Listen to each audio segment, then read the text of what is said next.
Test, test.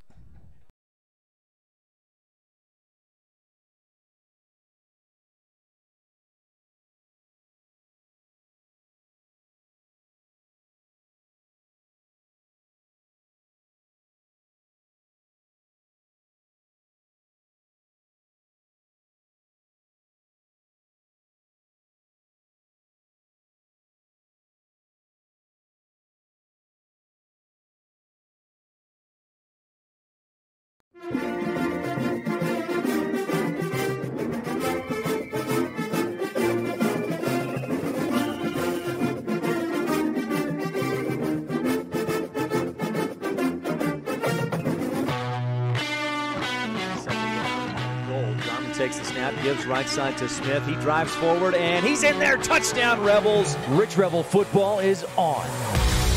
Here's the snap. Anderson fakes the handoff. He keeps it himself, running the option. Cuts upfield to the 10-5. Dives into the end zone. Touchdown, Jared Anderson, and the Rich Rebels make it 13-0 on the Stacy's Repair scoreboard. An era of Rebel football came to a close after last season, but the end of one chapter, and that will do it. As time runs down, the Rebels win. Means the exciting beginning of the next. Turns and gives to Huffaker, who finds some room up the middle inside the 30. Coach Justin Grohl takes the reins and rides on with a roster ready to make some noise. Ott back to throw. Ball pops 3. Huffner smashed him. Avenant dropped back to pass. Reagan Hufner brought the heat. Strap in, Rebel football fans, and join us for Rich High School football on Rebel Radio, KADQ FM 98.3, with live streaming video online at mylocalradio.com. Give to Colton Meek. He's down inside the 10, breaks a tackle to the 5, still on his feet. Today's broadcast is brought to you by Cash Honda, Yamaha, and Logan, Westar Printing and Rocky Mountain Sign, by Auto Farm Castle Rock Chevrolet, the Bear Lake Convention and Visitors Bureau, Rocky Mountain Yeti, by Evanston Regional Hospital, Jensen Wood Motors in Montpelier, Idaho, mylocalradio.com, and by Plains Tire. Anderson pulls it out, running the option left side, room to run, breaks one tackle, dives forward, and he is just shy of the end zone. And now, Rebel football fans. Rolls to his right, looking to throw. He's got his man. Throw on the sideline. Caught. Hang up your boots, crank up the volume, and get ready to roll as we head to the gridiron to join the play-by-play voice of the Rebels, Ryan Steineckert. Deep down the left sideline, Trineri steps in front and intercepts it.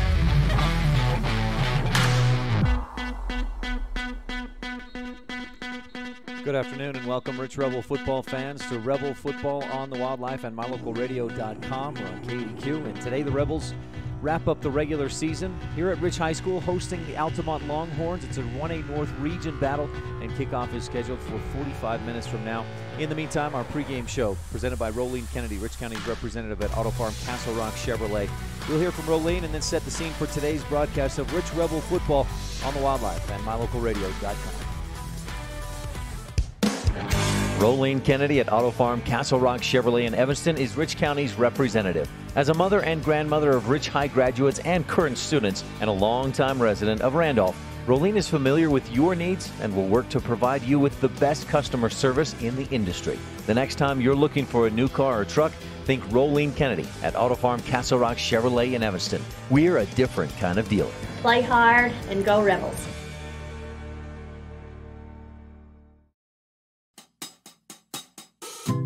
Because achieving financial goals requires a plan, it's nice to know that you can visit the Zions Bank Randolph branch to discuss and plan your investment strategies with a financial specialist. Your Zions Bank branch also offers banking on the go with mobile banking and bill pay, home loans, checking and savings accounts, and more. You'll always see a friend at the Zions Bank in Randolph, Utah. Stop in today. We haven't forgotten who keeps us in business.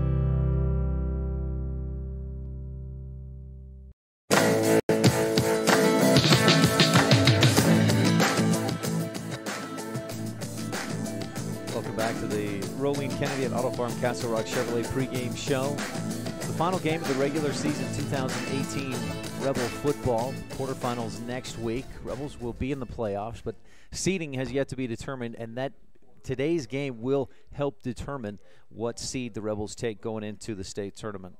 Now they are the state playoffs. JV game going on right now. It's just a half of a game. Started at 2:30. Altamont scored in the first quarter, and neither team has scored since. It's 6-0 Longhorns going for the end zone. Ball tipped and just dropped or 53 seconds left to go in this JV half of a game.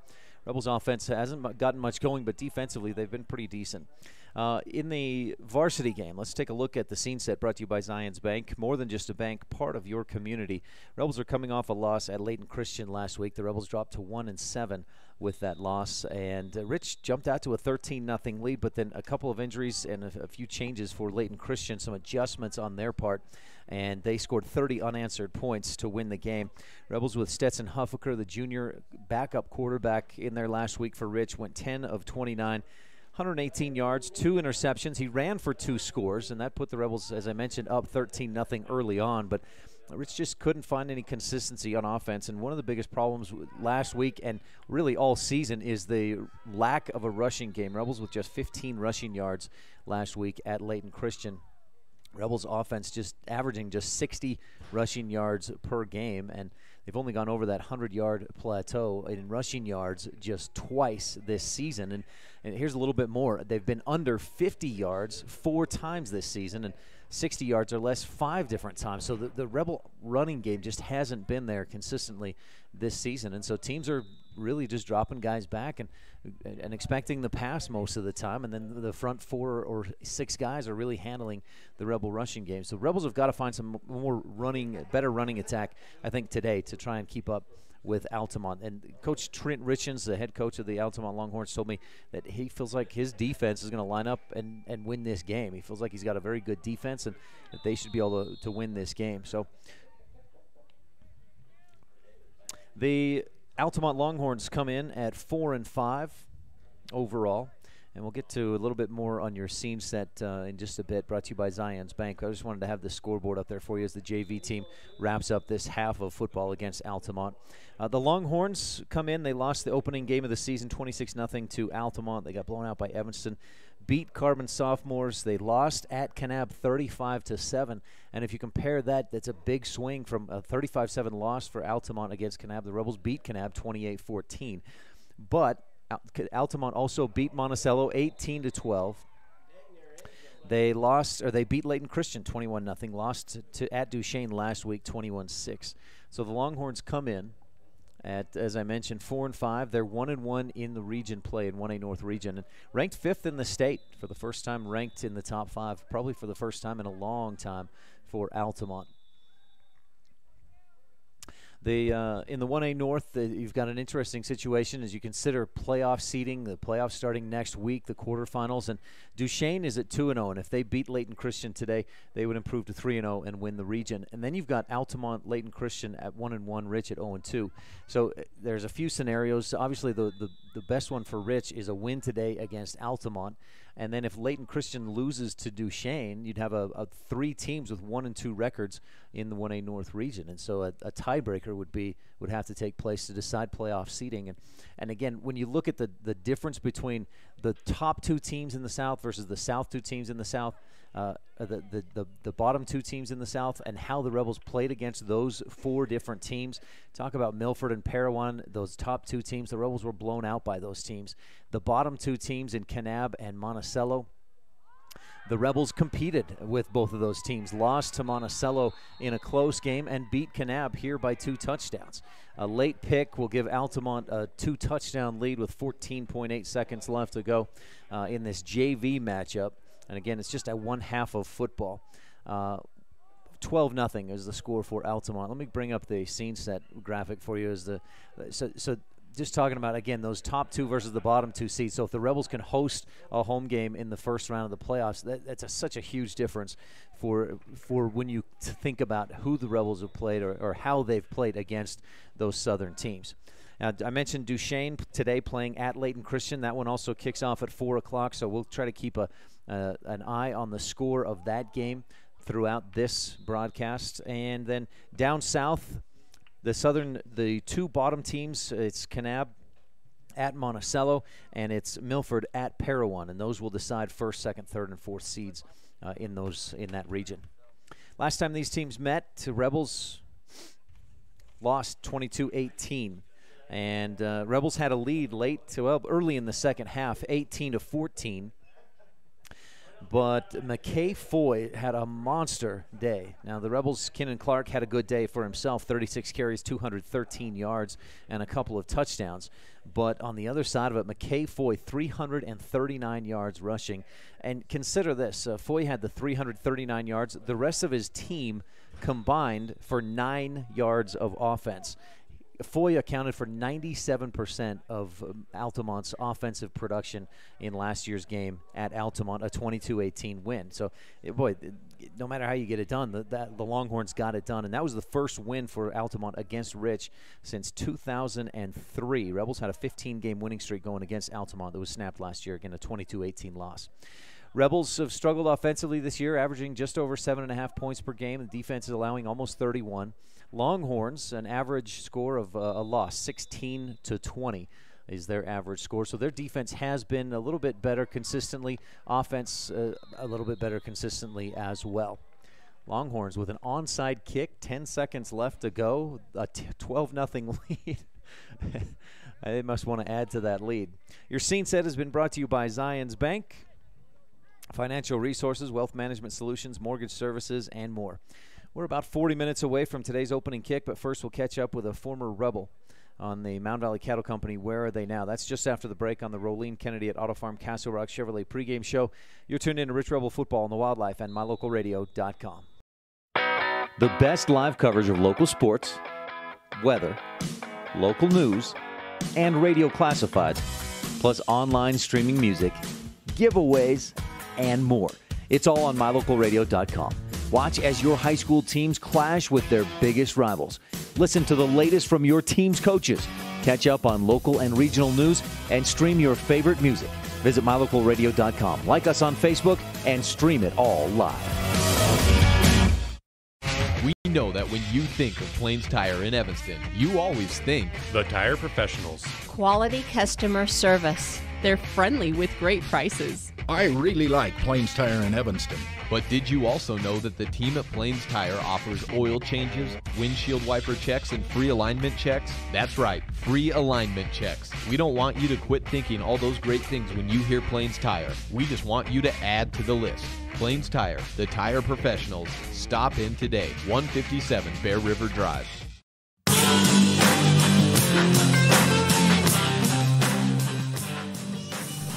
Final score of 12-0 in the JV half game. Altamont with the victory on the Stacy's Repair scoreboard. We'll move along in our pregame show brought to you by Rolene Kennedy. Welcome back to the Rolene Kennedy at Auto Farm Castle Rock Chevrolet pregame show. Today it's the final game of the regular season, and the Rebels host the Altamont Longhorns. Rich had a 15-game winning streak going against Altamont that ended last year when the Rebels lost in Longhorn territory 22-18. See if the Rebels can restart a winning streak against Altamont this afternoon. We're about 35 minutes away from our opening kickoff, and it's time to catch up with Rebel alum Matt Erickson, who taught and coached in the Rich School District in 1993-94. This portion of the Rolene Kennedy pregame show is called Where Are They Now? Brought to you by Mound Valley Cattle Company, Eddie and Todd Jensen out of Thatcher, Idaho. We'll be right back to talk with Matt Erickson on this broadcast of Rich Rebel Football on Rebel Radio and online at MyLocalRadio.com. Winston Churchill said, "No hour of life is wasted that is spent in the saddle." The same is true about education. No hour of life is wasted when learning. Eddie and Todd Jensen, owners of Mound Valley Cattle Company in Thatcher, Idaho, understand the value of good education. Serving customers in Utah, Idaho, and Wyoming, Mound Valley Cattle Company is proud to support the students at Rich High School in academics and activities. Mound Valley Cattle Company, 208-339-0614. Ryan STEINECKERT on the Mound Valley Cattle Company. Where Are They Now? Interview with former teacher and coach in the Rich School District, Matt Erickson. Thanks for your time today, Matt. I appreciate you having me. I certainly had a great experience the year I spent in Rich County. There's a lot of fine people there, and they embraced me and my family, and I'll forever be grateful for the warm welcome and the experience I had in Rich County. Tell me more about your experience at Rich County, how you got there, and what you were involved with, what you did. Okay, so I spent a lot of time in Rich County as a kid. My grandpa and grandma on my mom's side lived in 3 miles south of Randolph, and so I'd got to know a few people there, and like I said, I'd spent a lot of time on my grandpa's ranch, and so I was drawn to that area. And then there was an elementary teaching opening and some coaching available when I graduated from Utah State, and I was fortunate enough that the administration of the school district at that time took a risk and hired me. And where are you now? I'm currently in Star Valley, Lincoln County School District number 2, which includes all of the schools in Star Valley as well as Cokeville. Did you go from Rich to Star Valley? You've been there for a while?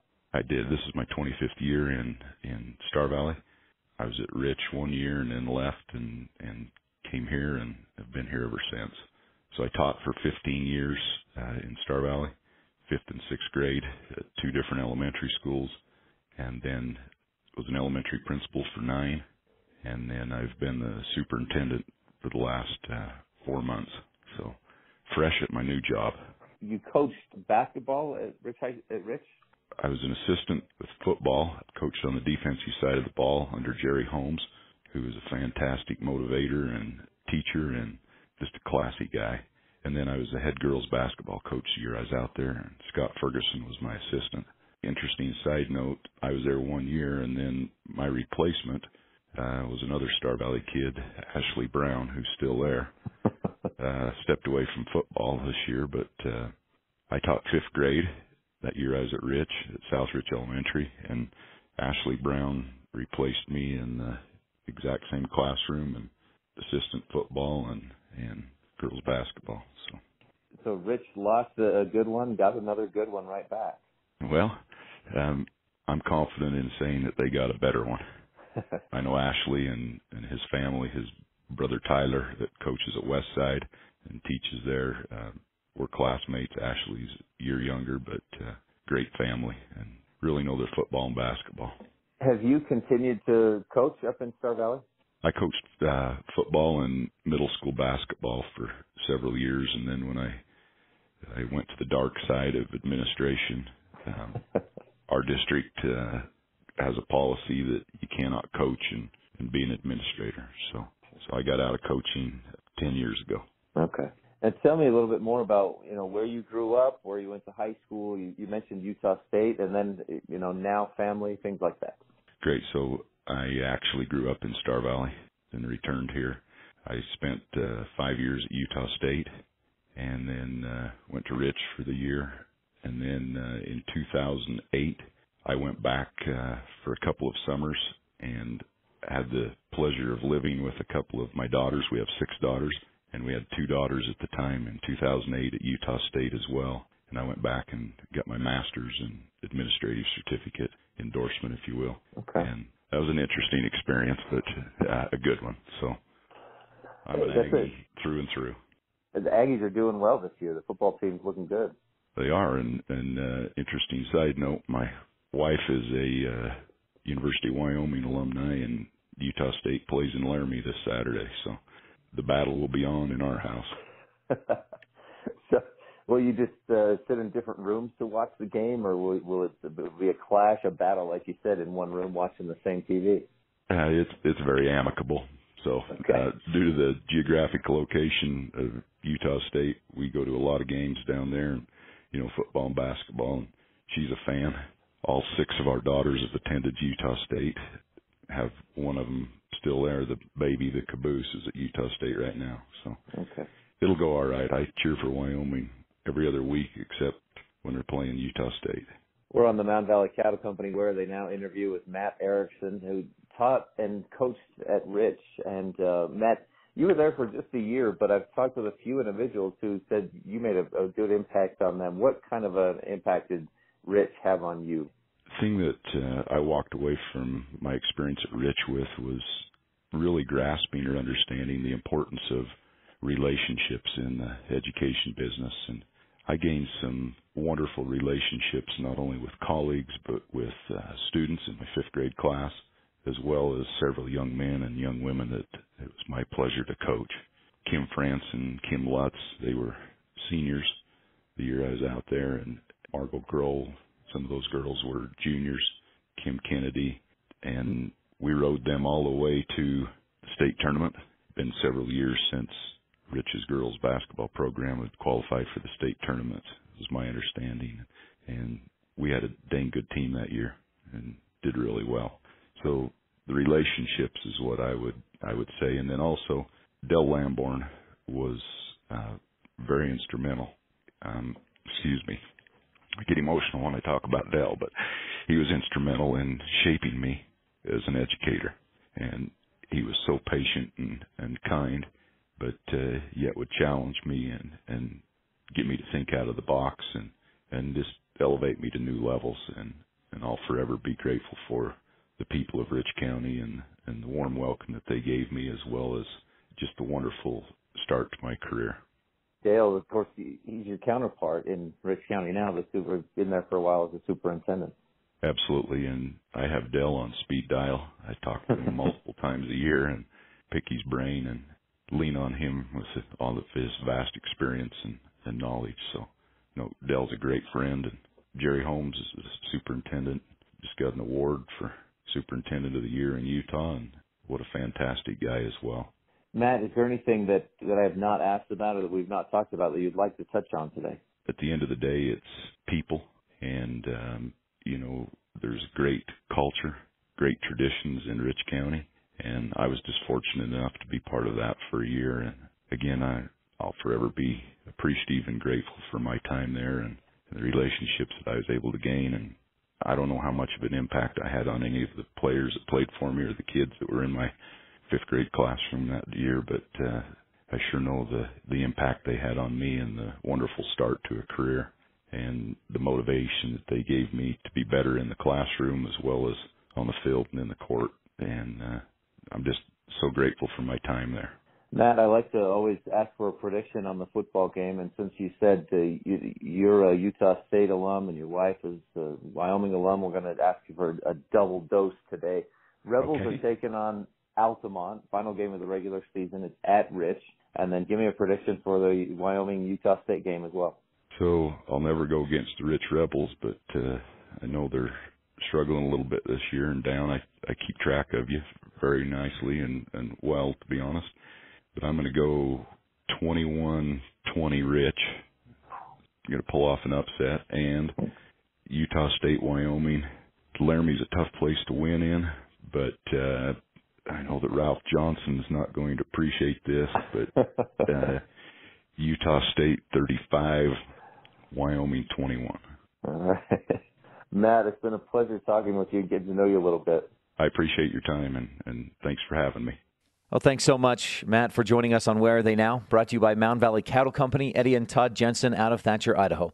Stay tuned. We'll be back on the Rolene Kennedy at Auto Farm Castle Rock Chevrolet pregame show, and we'll visit with the coaches of today's teams on the Bear Lake Memorial Hospital Coaches Show. It's Rich Rebel Football on KADQ FM 98.3 with live streaming video at mylocalradio.com. Bring your vehicle for service at Rocky Mountain Yeti and feel the difference. It's easy. Visit with one of the friendly service riders and then relax and enjoy hot waffles and ice cream. While you relax Yeti style, your vehicle will be worked on by our experienced mechanics.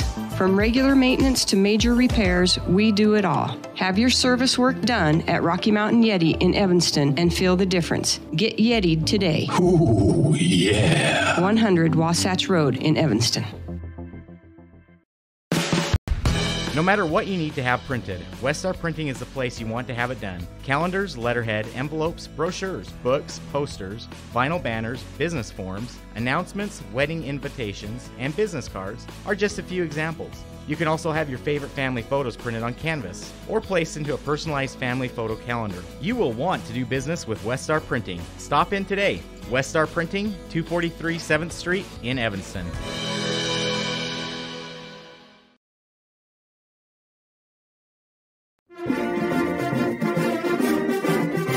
Tuned in to Rich High Rebel Football on KADQ 98.3 and mylocalradio.com. This is Rebel coach Justin Grohl on the Bear Lake Memorial Hospital Coaches Show. Stay tuned in. Kickoff is just 20 minutes away here on KADQ. Welcome to the Bear Lake Memorial Hospital Coaches Show. A year ago when these teams met at Altamont, it was the McKay Foy Show. Foy finished with 3 touchdowns, 339 yards out of his team's 348 yards of offense. McKay Foy accounted for 97% 80% of Altamont's offense last year. Rich has got to slow him down this afternoon if they want to win. No one sees the game the way the coaches do, so we'll take a few minutes to visit with opposing coach Trent Richens, and then we'll talk with Rebel head man Justin Grohl and get his thoughts on how the Rebels can win today. We'll be back after this from Bear Lake Memorial Hospital. Count on us to care on this broadcast of Rich Rebel Football on the Wildlife with live streaming video at mylocalradio.com. Go Rebels! More than 1,300 rural hospitals were evaluated, and Bear Lake Memorial Hospital placed in the top 20 for quality and best practices and critical access. Offering a 24-hour emergency department, orthopedics, home health, a residential nursing home, physical therapy, surgical services, family doctors, chemotherapy, dialysis, and more. When it comes to your health, make sure you're seen by the best. Bear Lake Memorial Hospital in Montpelier, Idaho. Count on us to care. Ryan STEINECKERT with Trent Richens, head coach of the Altamont Longhorns. Coach, tell me about your season so far. How do you feel like it's going? It's going pretty dang good. We've turned the ball over a little, but I think we're a real good football team, and I think we'll be there when it matters. So. You've made a bit of a turnaround for Altamont football. I mean, before last year, winning seasons and being ranked in the top 5 and advancing in the playoffs were kind of a distant memory, right? Yeah, I mean, there's been some real good coaches in the past. It's just not been consistent, one or two seasons. I want to stay and I want to build something. I've got a younger son and I want to stay past him. So, everybody in the community's been real good. Past coaches have helped. What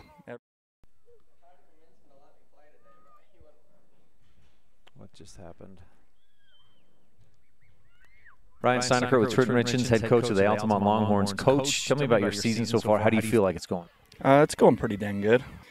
We've turned the ball over a little, but I think we're a real good football team, and I think we'll be there when it matters. So.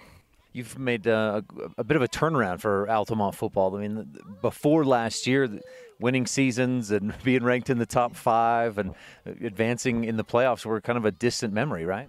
Yeah, I mean, there's been some real good coaches in the past. It's just not been consistent, one or two seasons. I want to stay and I want to build something. I've got a younger son and I want to stay past him. So. Everybody in the community's been real good. Past coaches have helped. Everybody's kind of on board now, so I think we're heading the right direction, yeah. What are you guys doing this year that is a strength of the team? What are you doing well? We've got a really good defense. They've been put in a couple of bad situations in some of our tougher games, but we have a real strong defense, and we run the ball real well. As long as we hold on to it, we're in pretty good shape. So. That defense showed itself a couple of weeks ago. You beat Layton Christian 21-0, and you're in a position to go in as a second seed in the North region. Yeah, Layton Christian's a tough team. They're kind of one-dimensional. They have, really I feel like you only had to defend one person. The Moffo kid's really good, but if you contain him, I don't really think they have much. We done pretty well with them. So. Speaking of containing one guy, McKay Foy ran over the Rebels for close to 350 yards last year, and the rest of your offense, there wasn't much, but you got enough out of Foy to win the game. How's he doing? I heard he separated his shoulder. Yeah, he was questionable this week, but we've decided to hold him off this week. He went to a specialist yesterday. We decided the best thing is to have him not play this week. We've got 2 other running backs that are averaging over 7 yards a carry. We've got a sophomore running back that hasn't even seen varsity yet, and he's real good. So we'll see what they can do today. You got some good depth at that position, it sounds like. We do. We have real good depth at the running back position. So we should be all right. Our line does a pretty good job. So. Opens big holes and pretty easy to run behind most of the time. You have good size on the line, not like Layton Christian, but you've got some good big guys. We do. We've got a sophomore. He plays right guard and right tackle. He'll be tackled today. He's about 245 pounds, and he's an absolute monster. Our left tackle is a senior that's about the same size. Right guard is 200-pound senior.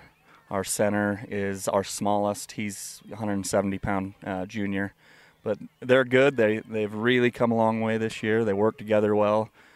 They can read a defense and give us the audibles we need to run the ball. So they've done a great job. I'm real proud of them.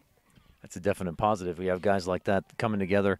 Coach, what do the Rebels do that concerns you, or what do you need to do? I mean, you talked about your solid defense. What does your defense need to do to stop the Rebels today? We got to watch out for the hook and lateral for sure. You know what? They got a quarterback. I assume he'll play today. He's a big, solid kid. He runs the ball pretty well. They've got, I'm not sure their names, but number 21, number 3, they're good receivers. 3 also runs the ball when they go I. You know, I think I've watched most of their games this year. They can, looks to me like they're just lacking a little confidence, but once they get that, I think they've got the athletes. They're a good team. I mean, we definitely did not overlook them. I mean, we've prepared all week for them, and we're ready to go. So they're a good team. Coach, anything else you want to touch on today? No, we just appreciate you. It's a beautiful day to play football, so we're excited to go. We got a nice fall day. Last week it wasn't so nice, but today it is. Coach Trent Richens, thanks so much for your time. Congratulations on a great season. Good luck the rest of the way. Yep, thank you. Thanks, Coach Richens. We're only about 15 minutes away from kickoff and today's action, and you're tuned into the Bear Lake Memorial Hospital Coaches Show. Stay tuned. Coming up on the Rolene Kennedy at Auto Farm Castle Rock Chevrolet pregame show, we'll visit with Rebel head coach Justin Grohl on Rich Rebel Football on Rebel Radio and online at mylocalradio.com. Many of our customers have trusted Jensen Wood Motors for generations. It's important to all of us here at the dealership we always work for the people. My grandpa was a man of his word, and he passed that tradition on to us. We understand that we're here to serve our customers, and every day we try and do that to the best of our ability. We really appreciate each customer, and we want to make sure that they feel that when they're doing business with us. Jensen Wood Motors, Chrysler, Jeep, Dodge, Ram, Montpelier, Idaho. My name is Dr. Micah Pullins. I'm an orthopedic surgeon at Evanston Regional Hospital. Orthopedic surgery is the practice of medicine centered around bones and joints. It's all about movement and activity and getting that to be less painful. Watching a patient with a specific problem, whether that's pain or decreased range of motion, and being able to treat them, by far the best part of my job.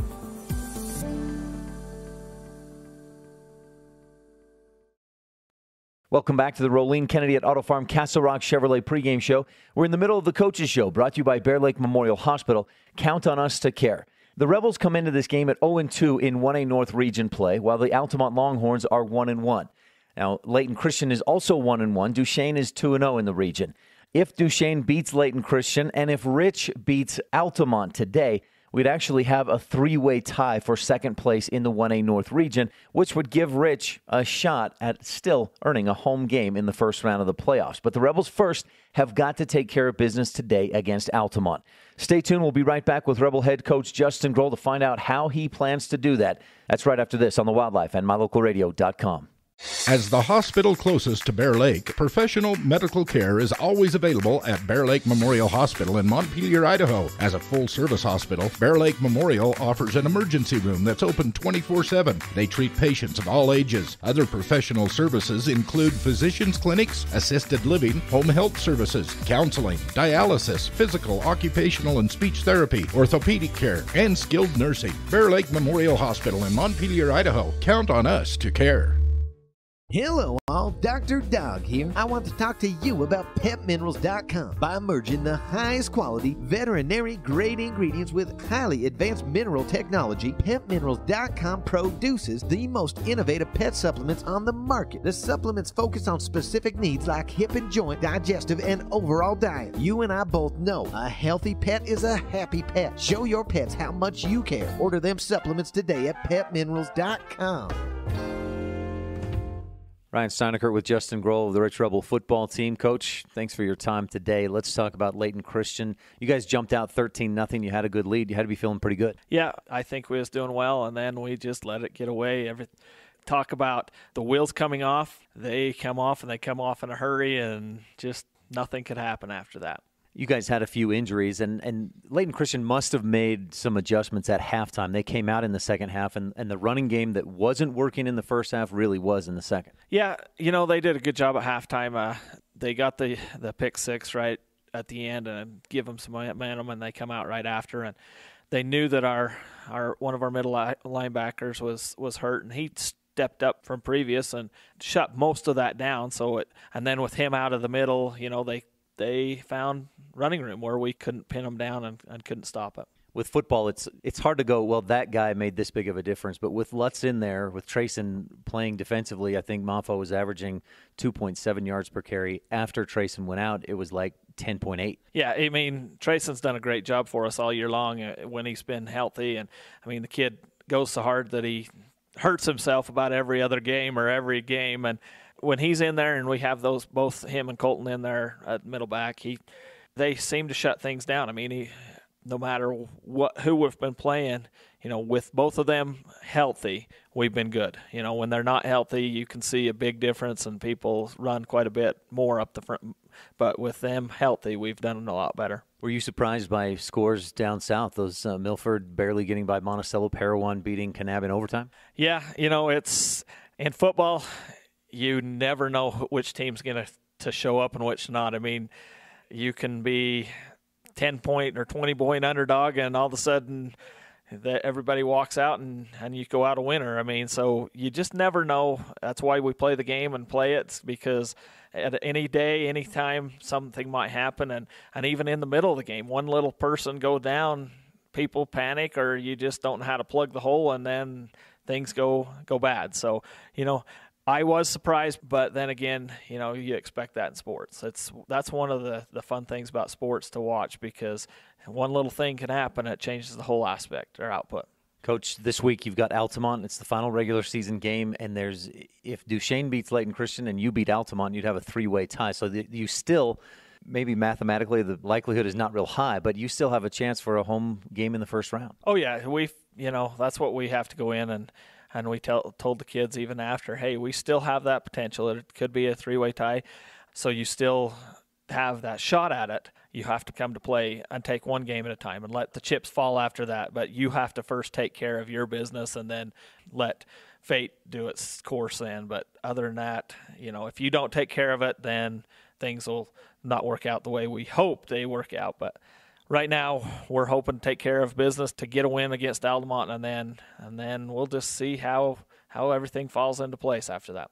What do you need to do to take care of business and beat Altamont? They've got a great running attack. I mean, they've got a couple of big backs, and their line's pretty good, and that's where we've struggled in the past, is right up the middle. We have to stop their dive and go from there. We've done a pretty good job at the outside. We've, our ends, as long as they're with Reagan and Ander in there playing, we've done a really pretty good job of stopping everybody get it outside. But we just have to now not only stop that, but focus on the inside too. We have to move things up, shift our offensive fronts, add people, change around, just whatever we can to stop them, and so they don't get it rolling. If they get 1 or 2 yards, that's fine, but not 4 or 5, because that's when they can chew the ground up and time and stuff. So if you can slow down or stop that run up the middle, do they have much of a passing game or a lot of speed to get outside? The quarterback in that, they've got he's pretty fast, but I think you could probably slow the outside game. I haven't been as impressed with their throwing game. They'll catch 1 or 2, but for the most part, they struggle if they have to pass. So we're hoping, our game plan is we're going to try to shut down the run and let them pass on us. And if they can beat us passing, then I guess then we'll have to take the lick then. But, if you have to pick what are they going to beat us at, let's make them pass on us and stop the run. That would be our favor. Stop their strength. If they can beat you with their weakness, then so be it. Coach, anything else you want to touch on? I think that's it. Last game of the regular season, and appreciate all the fans, and just hope that they come out and give us a boost, because we're needing it right now. Senior Day Thursday at Rich High School. Coach, thanks for your time. Good luck with Altamont Thursday. Thank you so much. This has been the Coach's Show, brought to you by Bear Lake Memorial Hospital. Count on us to care. We're down to crunch time as this thing kicks off in less than 10 minutes. You're tuned in to the Rolene Kennedy at Auto Farm Castle Rock Chevrolet pregame show of Rich Rebel football on KADQ FM 98.3 with live streaming video online at mylocalradio.com.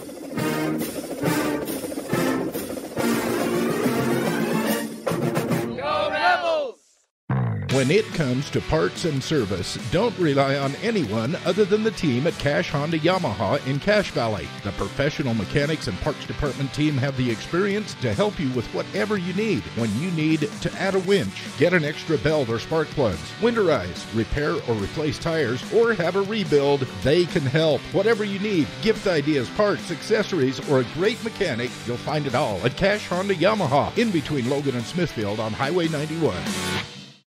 At beautiful Bear Lake, skiing, snowmobiling, sailing, and swimming are just some of the fun activities offered to recreationists. The Greater Bear Lake Valley offers prime hunting and fishing areas, whether it's trout fishing in the streams or ice fishing for Cisco on the lake, hunting deer or seeking elk along the high mountain ridges. The scenic corner of Utah and Idaho offers outdoor recreation and historical interests away from crowds and high prices. Visit bearlake.org for more information. Some folks say that life can be measured in seasons. At Auto Farm Castle Rock Chevrolet in Evanston, we have vehicles for every season. From new to experienced drivers, we understand that safety, affordability, and great mileage are always on the must-have list. So whether you're just starting out or it's time to expand your fleet, we've got every season covered. Auto Farm Castle Rock Chevrolet. Stop in today, 624 Front Street, Evanston. We're a different kind of dealer.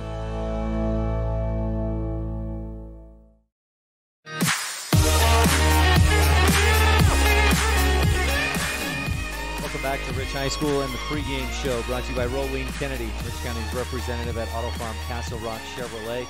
Both teams out on the field warming up. Rebels running through some final warm-up plays. Altamont has wrapped up that portion of their pregame warm-ups. It's senior day here at Rich High School. And the Rebels and Altamont Longhorns both playing for a shot at a home game in the first round of the playoffs. Now, neither one really controls their own destiny. Of course, a win, and Altamont would be 2-1. Layton Christian has to lose for Altamont to go 2-1, or to tie for that spot in the region, in the 1A North region. Of course, if Altamont wins and Layton Christian wins, then you'd have a three-way tie for first in the 1A North region. So things could get a little bit muddled before the end of the day today in 1A Utah football. Well, welcome back. We're on the pregame show, and let's move along and bring you the town of Laketown Ledger. Good luck, Rebels, from the mayor and town council of Laketown, Mayor Sim Weston, council members Dallas Clark, Chris Hodges, Gary Ogilvie, and Delora White. Rebels and Longhorns have met 40 times since 1985. Rebels won the first, 3 matchups. Then Altamont took one 9-8 in 1986. Rebels won 4 more in a row, and that's how it's mostly been. Rebels will win 4, 5, 6 in a row, and then the Longhorns would win 1 or 2.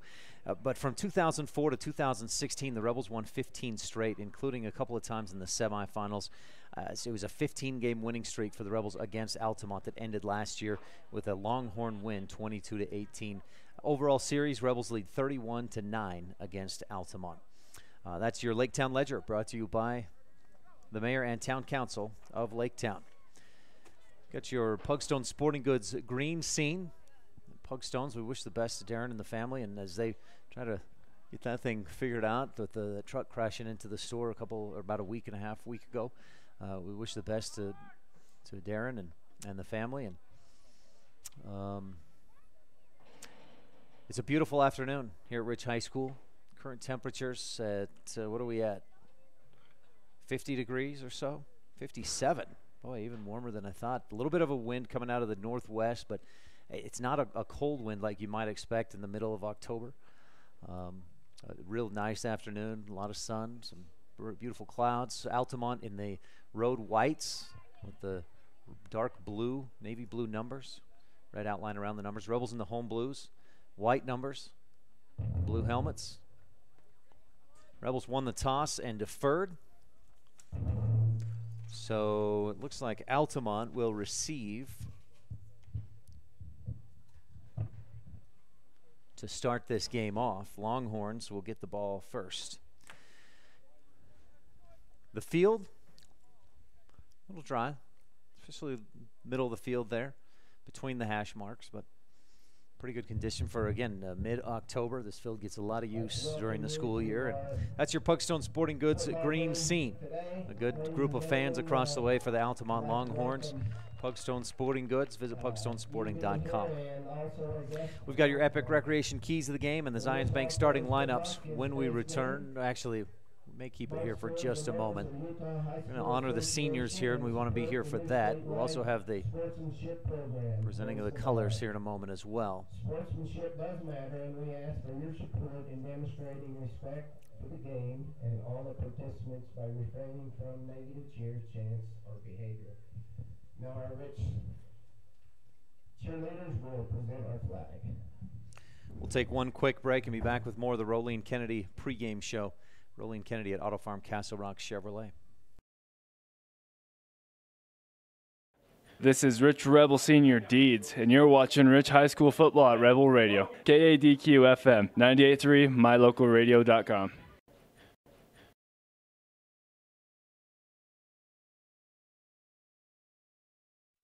Most of our limits we have in life come from the walls in our own mind. The Town Council and citizens of Lake Town, Utah celebrate all students and staff in the Rich School District. Learning and education will help make that wall in your mind shorter, so it is easier to jump over. We encourage every student to reach their full potential through hard work, continued education, and focus.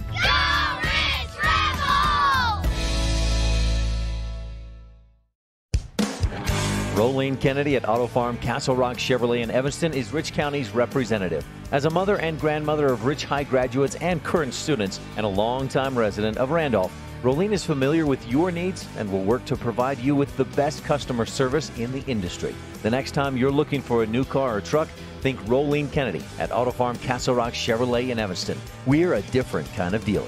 Play hard and go Rebels.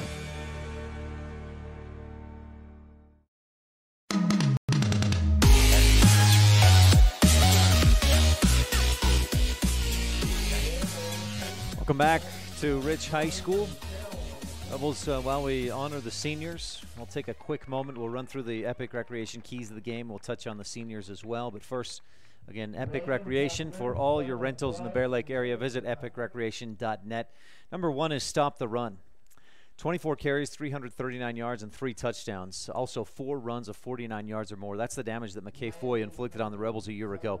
Here's a little more. Altamont finished that game with 348 yards of offense. So check the math on that. Foy ran for 339 yards. Everybody else on the team added 9 yards of offense. So Foy accounted for 97% of the Longhorn offense and all 3 of its scores last year in that 22-18 win over the Rich. Now, Foy is not going to be playing in this game. I'm understanding that he is ready to play should the Longhorns need him, but Coach Richard's confident that his team won't need Foy in today's game. Now, this season, the running game has accounted for almost 85% of Altamont's yards from scrimmage. If the Rebels can slow down most of that Longhorns' offensive production, they can make this a game, but that only happens if the Rebels stop the run. Second Epic Recreation key of the game, find the offense. The Rebels averaged just 141 yards of offense per game, and while we've seen some good things in the last couple games, the offensive consistency seems to have taken a fall break for the last couple weeks. Against Duchesne and Layton Christian, the Rebels combined for just 176 yards of offense and only 37 yards on the ground total. For as much as the defense has improved, it won't mean much if the offense can't put some points on the board today. This afternoon, the Rebels have to find the O. And third, win the turnover battle. In 8 losses this season, the Rebels are -12 in turnover differential. They've given the ball away 12 times more than they've taken it away from opponents. In the win over Kanab, Rich was even on turnovers. And if you count turnovers on downs, Rich was a +2 in that game. Last week, in the first 18 minutes at Layton Christian, Rich was ahead 1-0 in the turnover battle and up 13-zip on the scoreboard. In the next 18 minutes, the Rebels turned it over 3 times and the score flipped, leading to the 30-13 loss. If the Rebels can hold on to the football, well, this is obvious. They'll have more chances to score, and as we all know, whoever scores the most wins. To get there, the Rebels have to win the turnover battle. Those are your Epic Recreation keys of the game. Let me get back to the live camera real quick and check out those Rebel seniors down there on the field. Jared Anderson, son of Monty and Cheryl Anderson. Reagan Huffner, son of Bryce and Jennifer Huffner. Landon Hunting, son of Daryl and Julie Hurd. Kyler Jackson, son of Dustin Jackson and Shelley Witt. Trayson Lutz, son of Darren and Cherie Lutz. Colton Meek, son of Mike and Joanna Meek. Jaden Nelson, son of Brian and Tiffany Nelson. Andrew Rex, son of Denny and Heidi Rex. And Kason Trineri, son of Tara Trineri. Managers for this team, Logan Johnson, a senior, son of Heath and Connie Johnson. And Jordan Stacy, son of Todd and Robin Stacy. Congratulations to these seniors. An exciting day. Senior day at Rich High School. Final game of this regular season. Altamont will receive the kick, so we'll give you their offense first. The Longhorns will start some pretty good size up front, and we'll tell you about them here. 6'5" senior Malik McGee, listed at number 65, listed at 6'3", 265 pounds. Also a senior Thomas Phillips, number 67. Number 54 junior Heston Murdoch, a freshman. Number 50 Mac Thacker. Nope, Thacker is a sophomore. And a senior, number 64 Preston Jessen. Quarterback is McCovey Jessen. Rebels with the Bear Lake Physical Therapy kickoff. We'll give you the rest of the Zions Bank starters in just a moment. The kickoff goes over the head and almost into the end zone. Then it's scooped up by Sheets right at the 1. He'll work his way out to the 10 and get no further. Good kick coverage by the Rebels. The rest of the offense, again, sophomore quarterback McCovey Jessen. Running backs are Carson Sheets, and fullback is for today normally McKay Foy, but it'll be Braden Montgomery. Wide receiver, Carter Arnold, number 30. Tight end, number 88, Cooper Rust. And X-receiver, number 11, Caden Sorensen. Give you the Rebel starters in just a moment, brought to you by Zions Bank. Financial resources, wealth management solutions, mortgage services, and more at 125 North Main in Randolph. 1st and 10 from the 10-yard line. Altamont give up the gut and trying to bounce it out to the left, but not much of a gain. In fact, the Rebels stuffed that one. Stetson Huffaker with the tackle, and no gain on the play. 2nd and 10. No gain on the play. A 2nd down and 10 from the 10-yard line.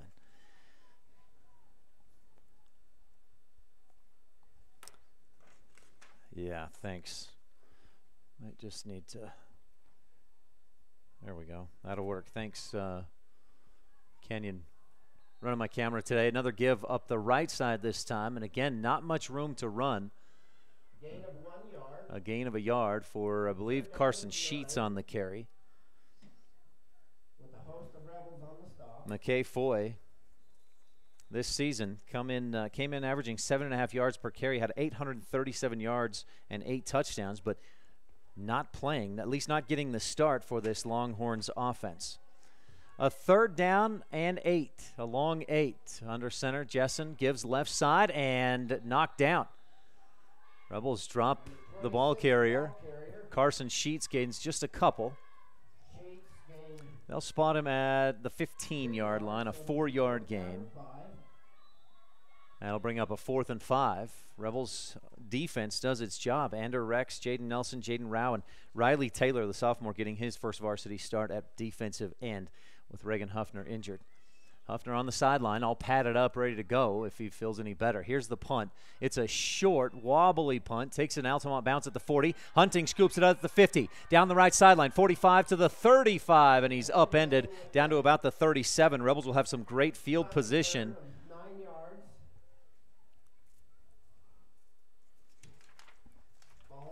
Get this crowd mic turned back up for you. All right, so the Rebels with good field position, 1st and 10 from the Altamont 32. This is something the Rebels have not been able to do much this year, get that good field position starting in their opponent's territory.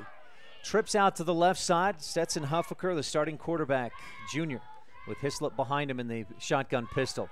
Huffaker, quick throw out to the left. It's low and falls incomplete. Wilson dives at it, but better that he didn't catch it, as it would have been a loss of a yard or 2. 2nd down and 10 from 32. Rebel starting offense. Starters are brought to you by Zions Bank. Junior Austin Peterson, freshman James McKinnon, senior Jaden Nelson, senior Ander Rex, and junior Bridger Weston. Those are the left tackle to right guard from left to right. Again, as I mentioned, junior quarterback Stetson Huffaker, junior running back Colton Hislop behind him. Trips left, takes the snap, heaves it deep down the right sideline. He's got Trenary in the end zone, and it's in and out of his hands, incomplete. Trenary had his man beat, just couldn't hold on to it, and it may be that the defender, Caden Sorensen, got a fingertip on it to tip it away from Trenary. Kaysen, a senior starting wide receiver. Kyler Wilson, the other starting wide receiver. Landon Hunting, the senior slot back, and the other slot today, junior Flint Silva, getting his first varsity start. A 3rd down and 10 following that incompletion. Rebels at the Altamont 32-yard line. Trips to the right. That's the short side of the field. Huffaker running the option left side. Hislop gets a nice block, and Huffaker can't break around the outside. Didn't get that blocking downfield. Carson Sheets got past the wideout on that left side, and Huffaker doesn't gain much, if anything.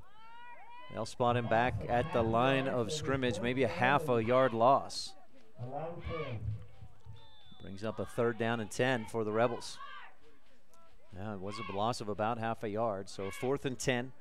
Rebels had Kaysen Trineri in the end zone, but he just couldn't hang on to that pass. May have been deflected by the defense. No score. Stacy's Repair scoreboard, 9:20 left in the Crawford Trough first quarter. Huffaker in the shotgun, trips right, ball in the left hash, back looking to throw. Heaves deep down the right sideline, and nobody there. A couple of Altamont Longhorns were there. Hunting and Trineri in the area, but neither one close enough to even try to make a play on that ball, and the Rebels turn it over on downs on their first possession. So Altamont takes over at their own 32-yard line. First quarter, 9:11 left to go. Again, this first quarter is brought to you by Crawford Trough. They're open later on every Rebel home game. Place to eat and drink. Stop in after the game today. Get something to eat. Longhorns with the ball on the right hash. Altamont attacking right to left at mylocalradio.com from here at Rich High School. Rebels showing some pressure both sides, and the give is quickly up the middle. Carson Sheets nowhere to go, and he did get out to the 34, a 2-yard gain. Carson Sheets is likely to get the bulk of the carries today. Came in averaging 9.1 yards per carry. 320 yards on 35 carries, 3 touchdowns with 2 receptions for 46 yards. It's a 2nd down and 8. Sheets in the backfield. McCovey Jessen, a hard count. Rebels showing some pressure, and then the give is right up the gut. Sheets this time finds some room, spins forward across the 42 to the 43 for a 1st down. And the Rebels showing some pressure. If they can find the right gap on that pressure, they'll stuff the run. But the thing Altamont works with is those running backs are only about a yard behind the quarterback. So it's such a quick hit that it's tough to stop. 10 yards on that carry for Sheets. And it's a 1st down for Altamont at their own 44-yard line. Rebels again showing some pressure up the middle. Here's the snap. Left side, Jessen keeps it himself, and he's hit hard by Trayson Lutz out at the 50. A gain of 5, maybe 6 yards for Jessen. And boy, some emotions already running high. Jessen comes up pointing and has to be pulled away by his teammates at the 49 is where they'll spot it. A 5-yard run for Jessen. He came in with 68 yards on 26 carries this season, so he hasn't been a huge threat to run the football, but he showed some good speed there and a nice read to get around the outside. 2nd down and 5. Longhorns with the football, ball in the left hash. Jessen turns, keeps it himself, and breaks around the outside, gets past containment, but then 4 or 5 Rebels get out there and stretch it out, force him to cut back inside, and he does not get back to the line of scrimmage. A loss of 1. Brings up a 3rd and 6 for the Longhorns. Rebels have had 1 possession. They went 3 incomplete passes and 1 short run. Turned it over on downs. No score on the Stacy's Repair scoreboard. There was a half a JV game before this varsity one, and Altamont won 12-0. 3rd down and 6, 2 in the backfield, 1 man wide left, 1 wide right. Jessen takes the snap, quick give. Sheets has some room. No, that's not Sheets. Right up the middle, big run up the gut for Tristan Farnsworth into Rebel territory. Finally brought down at the 31. And Tristan Farnsworth 25-yard run goes all the way. They'll spot him at the 32. 20-yard run for Farnsworth. And a 1st down for Altamont. Farnsworth in the backfield with Sheets. Farnsworth just a sophomore, listed at 5'7", 150. Jessen takes the snap, quick give again to Farnsworth. This time he's wrapped up and held up at the 30. Used some strength to drive to the 29 for a 3-yard gain.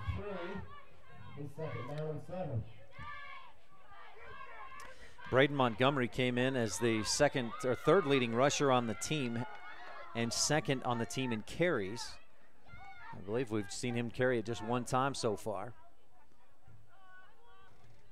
Second down, 7 yards to go for Altamont. Again, no score in the Crawford Trough first quarter. Jessen under center, takes the snap, looks to hand off, and some confusion. He's wrapped up and brought down in the backfield. Deeds got around into the backfield and brought Jessen down back around the 32.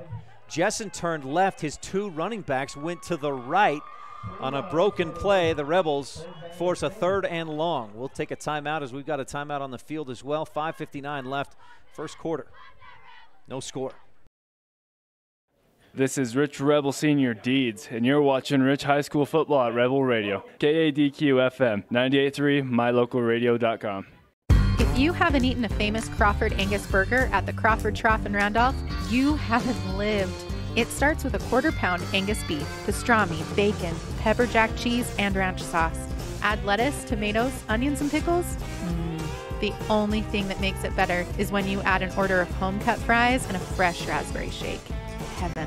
Stop in and enjoy a burger today. The Crawford Trough, open later on every Rich High home game day. 120 South Main, Randolph.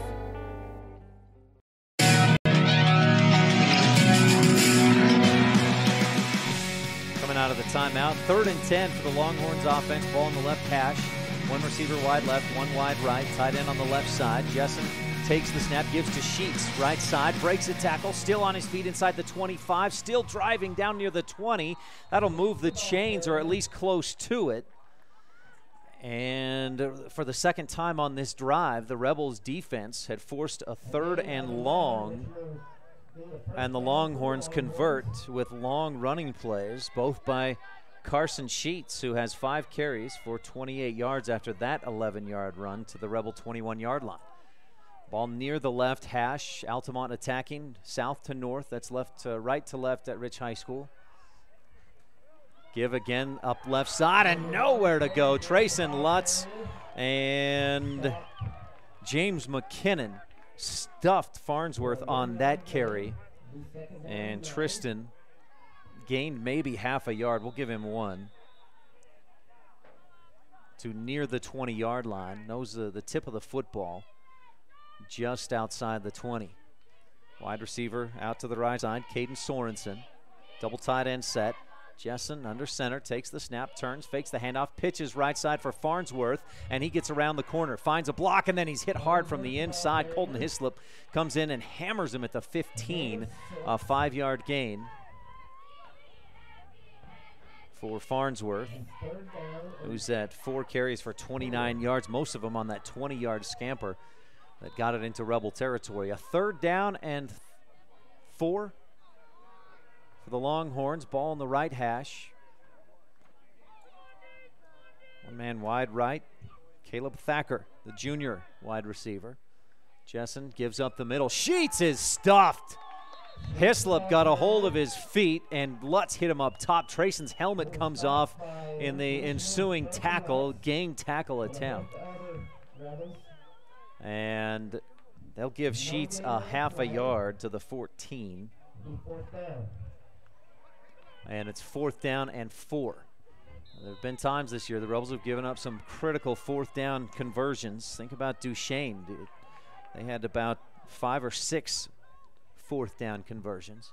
Hayden Weston comes in as a big body, the freshman, just on that defensive line as the Rebels bring in a little more meat to try and stop this short 4th down conversion attempt. Jessen takes a couple of hard counts and then steps back, points on a 4th and 3, takes the snap, turns to his right, tries to keep it himself, dives to about the 10, which should be enough for the 1st down if that's where they spot it. It is enough for the 1st down, a 4-yard gain, and the Longhorns move the chains. 1st down, ball on the 10-yard line. So Jessen, a couple of critical carries already on this drive, a 5-yard run and a 4-yard run, that one on 4th and 3 to pick up the 1st down.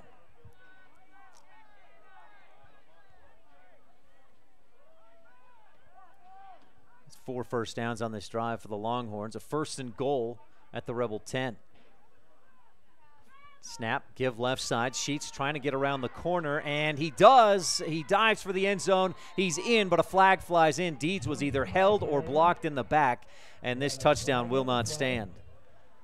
You could see that Deeds was being held up as he tried to get out and stop or contain Sheets. May have been a hold inside as well, but it's a hold against Altamont. That'll take away 6 points off the scoreboard, plus push them back. Spot of the foul. Oh, wow. The spot of the foul cleared down at the 6. So they'll only at the 4-yard line. They'll march it out to the 14. It's really only a 4-yard penalty, as they'll push it back out to the 14-yard line. Now that hold took place way down the field. That's interesting. Here's a snap at a whistle, and a whistles blow it dead. A couple of flags fly in. And illegal procedure. 5 more yards for the Longhorns to try and overcome. That takes them back to the 19. 2 consecutive penalties. A 1st and goal from the Rebel 19-yard line.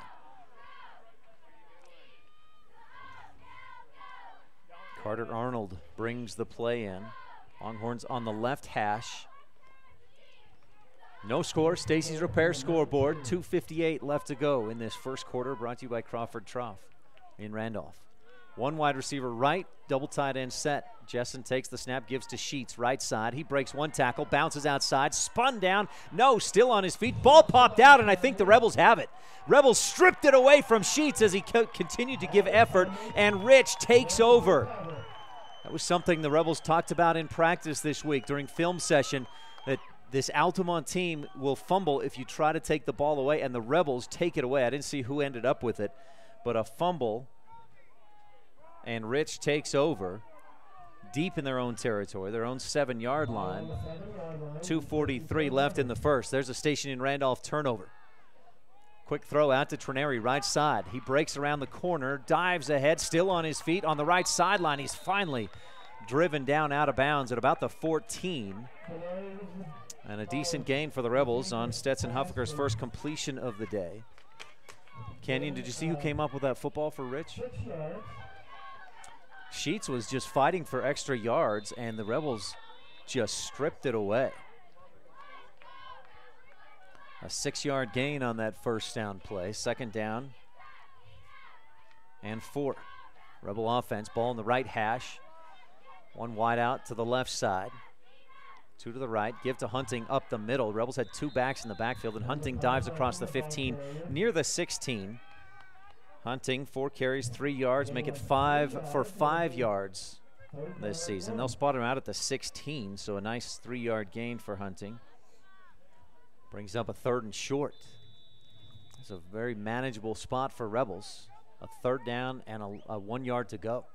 2 receivers right, 2 in the backfield with Huffaker. Takes the snap, keeps it himself right up the gut, and Hislop just grabs his shoulder pads from behind and pushes him forward, and Huffaker gets out across the 20.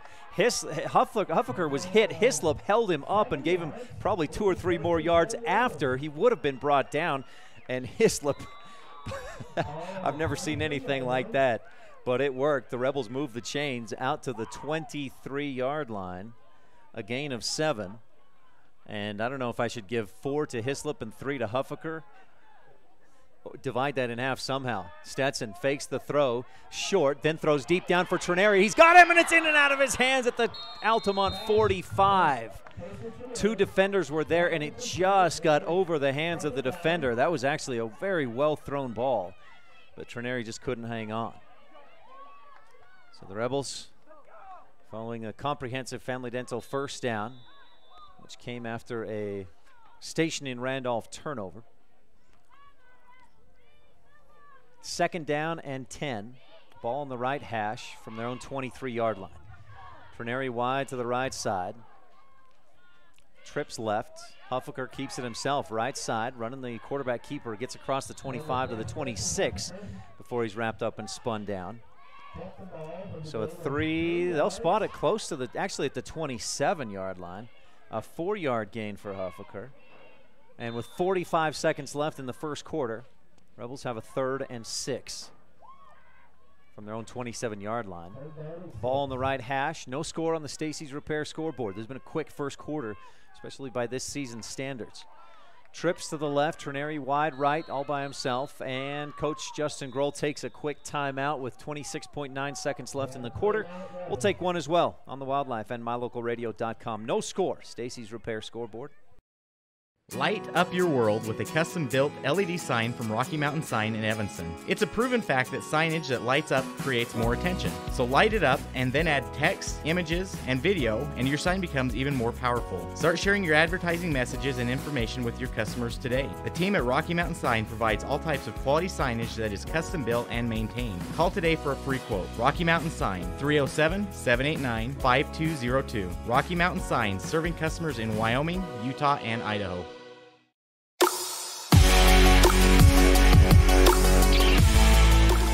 Third down and 6 for the Rebel offense. Longhorns had it deep in the Rebels' territory. A 1st and 10, couple penalties pushed them back, and then a long run that would have been by Carson Sheets. The Rebels just stripped the ball away, came up with it at their own 7. Rich faces a 3rd and 6, trips to the left side. Huffaker takes the snap, throws out to the left. Trineri makes the catch, then throws deep, looking for Wilson, and he makes the catch in traffic at the 45 to the Altamont 40-yard line. Kyler Wilson, with a candidate for the McKay Frankham Dental Services Precision Play of the Game, moves the chains, and a big first down to the Altamont 40. 23, that's a 33-yard pass and catch. And Kyler Wilson on the receiving end. What a grab. 2 defenders right there around him. And Kyler just said, I'm taking this ball. He went up and got it. First down, Rebels. Ball on the right hash, trips left. Huffaker running the option, keeps it himself as their pitch man was blocked off by the defender. Casey Gilbert, the defensive end on the left side, got great penetration into the backfield, and Huffaker made a good decision to keep that one himself, even though it was a loss of 2 yards. End of the first quarter, no score on the Stacy's Repair scoreboard. Rebels with the football, 2nd down and 12 when we return on this presentation of Rebel football. This first quarter has been brought to you by Crawford Trough, open later on Rebel home game day, so that includes today. Stop in at the place to eat and drink in Randolph. Bring your vehicle for service at Rocky Mountain Yeti and feel the difference. It's easy. Visit with one of the friendly service riders and then relax and enjoy hot waffles and ice cream. While you relax Yeti style, your vehicle will be worked on by our experienced mechanics. From regular maintenance to major repairs, we do it all. Have your service work done at Rocky Mountain Yeti in Evanston and feel the difference. Get Yeti'd today. Ooh, yeah. 100 Wasatch Road in Evanston.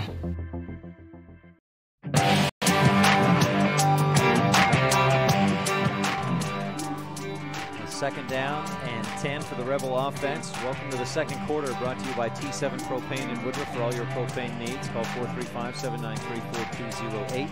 That's 435-793-4208. Hufker in the shotgun, trips left, 1 wide right. Stetson back, looking to throw over the middle, and it's picked off at the 30 to the 35-40. Following his blocks to the 45, and then Hunting wraps him up and brings him down at midfield. And McCovey Jessen just reading his counterpart's eyes. And the Rebels forced a turnover, but then turn it over back. So Altamont takes over with good field position at their own 49. Second quarter, 11:27. Huffaker has started just 1 of 6 for 6 yards and the pick. Jessen under center. Backs in tight, snap, fake the pitch, pressure coming, and the throw is wide and out of bounds, incomplete. Huffaker was getting good pressure on Jessen, who misses on his first pass attempt of the game. 2nd down and 10. Altamont at their own 49-yard line, and a timeout on the field. Longhorns take a timeout to try and make some adjustments, and we'll take one as well. No score on the Stacy's Repair scoreboard. We'll be right back. This is Rich Rebel Senior Colton Meek, and you're tuned in to Rich High School Football on Rebel Radio and mylocalradio.com. Propane is a byproduct of two processes, natural gas processing and petroleum refining. About 90% of U.S. propane is domestically produced and stored in huge salt caverns, which can store 80 million barrels or more of this gas. This quality product is shipped by pipeline, truck, ship, and barge until it reaches T7 Propane in Woodruff. From there, it gets to your home or ranch for your convenience and comfort. Call T7 Propane. Get set up for regular propane deliveries so you don't run out. T7 Propane in Woodruff.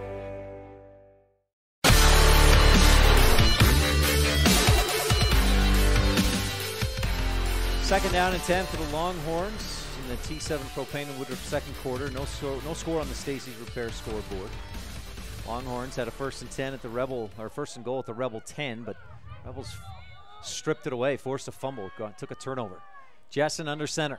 Running back's just 3 yards behind him. Quick give to Sheets. Ball's loose again. It's on the turf, but the Longhorns fall on it this time. Trouble in the exchange between Jessen to Sheets, and it's recovered back at the 46-yard line. A loss of 3. A loss of 3 yards. It will be 3rd down and 13. So a 3rd and 13 for the Longhorns at their own 46-yard line. 10:44 remaining, second quarter. The winner of this one, well, if it's the Longhorns, they'd be 2-1 in the region. The Rebels win, then we would probably have a 3-way tie for second in the 1A North region. Man in motion, Farnsworth. Jessen back looking to throw. Ball pops loose again at the Rebels, hit him, and Riley Taylor is on it. The Rebels recover. It was Deeds who forced the fumble, and Taylor saw it squirt free and dropped on it. So Rich has forced 2 Station and Randolph turnovers already in this football game. Again, the forced fumble by Deeds and the fumble recovery by Taylor. And Rich takes over again with excellent field position. This will be the second drive or the second possession they've started in Altamont territory, this time from the 45 with 10:25 left in the second. Huffaker takes the snap, keeps it himself up the middle. He's wrapped up, spun down at the 40. A 5-yard, maybe 6-yard gain for Huffaker. They'll spot it at the 39. So Stetson picks up 6, has 14 yards on 5 carries. Stetson a pretty strong runner. If he gets a little bit of space, he can be dangerous like that 6-yard run. Trips to the right, Hislop in the backfield. Wilson wide left, ball in the left hash. Snap, Huffaker keeping all the way. Right side, breaks one, breaks another. Still on his feet, lowers the shoulder pads and drives inside the 35 for a first down. Rebels, a comprehensive family dental first down, brought to you by Dr. Sean Grohl, providing quality family dentistry since 1998. A 5-yard gain for Huffaker. And boy, that happened because he broke 2 tackles in the backfield. Was running right, a man was there, shed him off, then broke a second tackle and picked up 5 yards for that comprehensive family dental first down. Trips to the right again, tight end on the left side. And Stetson takes the snap, pressure coming. He runs out to his right to free himself, then throws out to his right, looking for Trineri. Kaysen cut in toward the middle of the field right as Huffaker threw it toward the outside of the field. A flag flew, and I can't imagine this is an intentional grounding, because when Stetson released that ball is right when Trineri started to run in toward the middle of the field. It was just a misread, and they do call it intentional grounding. Oy. The flag was intentional grounding on the Rebels. Wow. So that's a costly penalty, and quite frankly, I guess it's open for interpretation because Trineri was there. Huffaker just, it's like a missed pass in basketball. A guy cuts to the hoop, and the man passing throws to the sideline, and you just cross wires. And Coach Grohl wants to talk about that. Intentional grounding is 5 yards from where the ball is released, plus the loss of down. And Coach Justin Grohl saying, hey, I had guys over there, probably arguing the same thing that I was just saying. And the referee, Curtis Larson, says, nope, it is what it is, Coach. You got to deal with it. And Coach Grohl fired up and furious. Clear back to the 48-yard line of Rich. That's an 18-yard penalty. Huffaker throws right. He's got Wilson caught in the backfield and brought down in the backfield at the 45.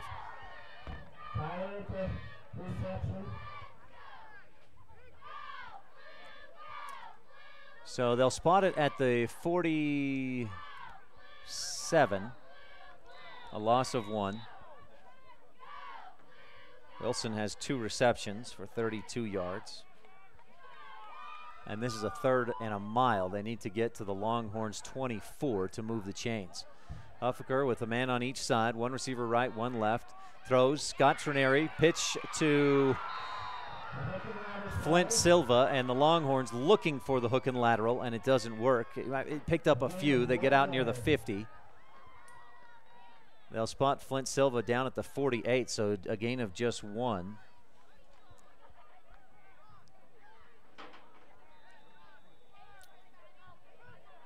Brings up a 4th down. And 27. Huffaker back to punt this one away. And he does not get off a good punt, goes straight in the air and to the Altamont sideline. Takes an Altamont bounce and goes out at about the 45. So a possession that started pretty well with the Rebels moving the chains ends pretty badly. Altamont takes over at their own 45. Second quarter, 8:04 left to go in this second.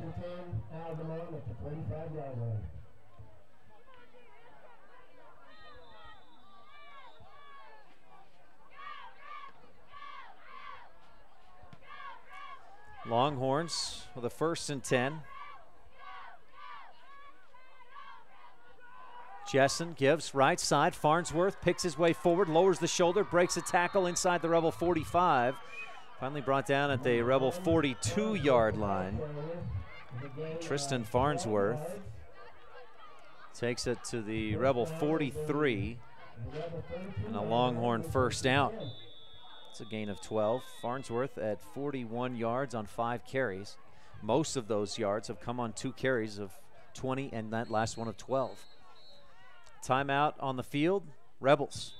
7:35 left to go in this first half. Our second quarter is brought to you by T7 Propane in Woodruff, and we'll be right back on the Wildlife and mylocalradio.com. Serving Wyoming since 1941, Plains Tire is Wyoming's oldest and largest tire dealer with great locations throughout the state. They'll get you the right tires that offer the best results for your vehicle at the lowest prices, guaranteed. Plus, you can go to any Plains Tire Pro dealer with their nationwide warranty service. And check out their Plains Tire phone app. Come down and see us at Plains Tires on 157 Bear River Drive for all your automotive needs. Hablamos también español.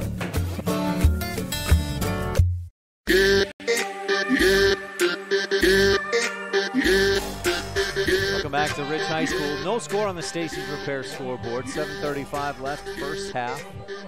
Rebels have had a couple of possessions in Altamont territory, but their offense has been unable to move the chains consistently. Longhorns, they got down to a 1st and goal at the Rebel 10, but Rich forced a turnover.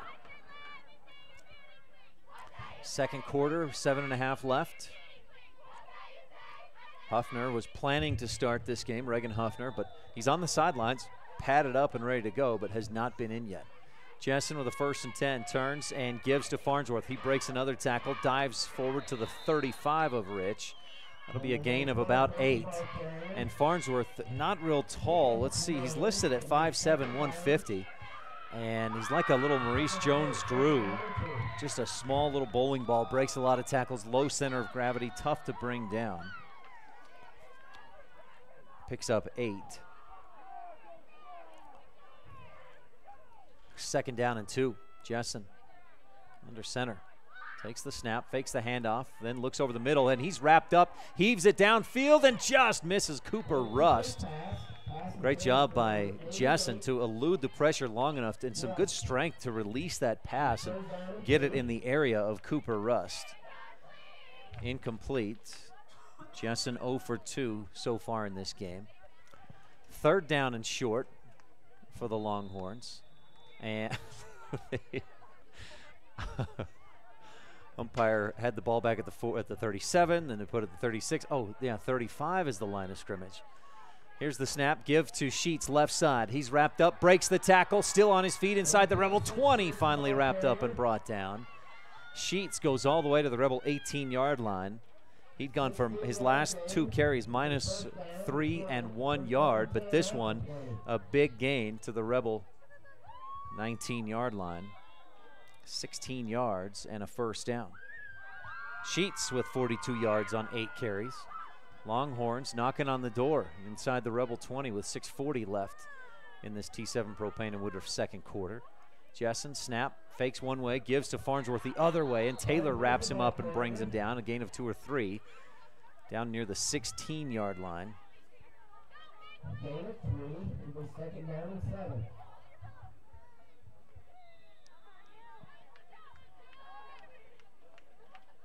That's 52 rushing yards for Farnsworth in this first half on 7 carries. Second down and 7. Longhorns, ball on the left hash, 1 man wide right. Jessen has passed twice this game, both incomplete.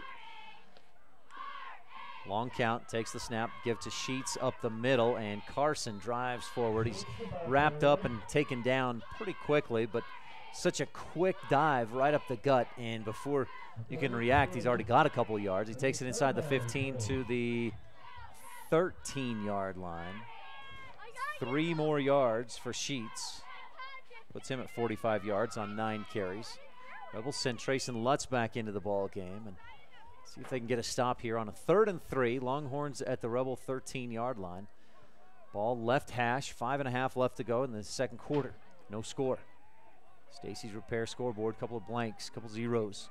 Jessen under center takes the snap, gives it to Farnsworth, and he's tripped up in the backfield. Colton Hislop tripped him up, and then a flag flies in late. Might be a late hit on the Rebels. A loss of 3 yards, with flags on the field. A personal foul, late hit against Rich. Hislop tripped him up, and then I didn't see who came in late, and just made sure that the tackle was made, but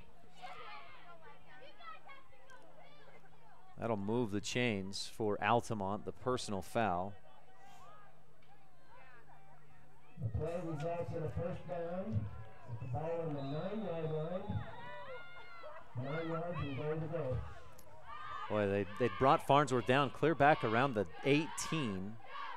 Instead, it's a 1st and 10 at the 9. A 1st and goal at the 9. Give to Sheets up the middle, and he is hammered. Trayson Lutz and Weston Taylor hit him down hard. A flag flies high in the air. And I can't imagine this could be anything other than like a targeting. I didn't see that, but I don't know what else it could be in there unless maybe a hold penalty. McCovey Jessen, quarterback for Altamont, comes back to his huddle clapping. Personal foul against Altamont. Not sure what Jessen was clapping about. Maybe he misunderstood, but that'll take the Longhorns 15 yards back to the 24.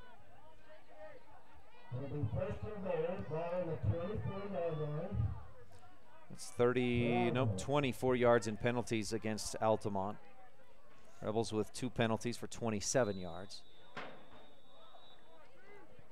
So a 1st and goal for the Longhorns at the Rebel 24-yard line. 1 man wide to the right, double tight end set, 2 in the backfield. Jessen under center, takes the snap, give to Sheets, left side, nowhere to go. Tries to bounce it outside, and he's wrapped up and brought down. Riley Taylor with great containment.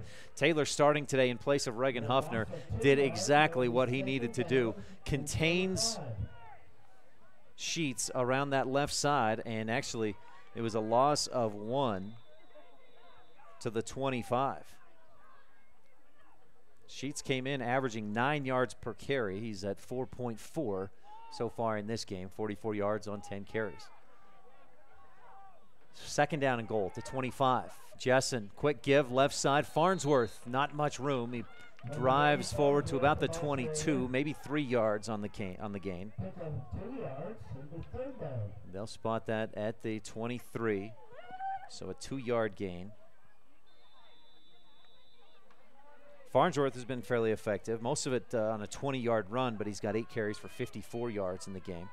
Came in averaging 3.6 yards per carry, but he's been a lot better than that today. 3rd down and goal, likely 4-down territory for the Longhorns.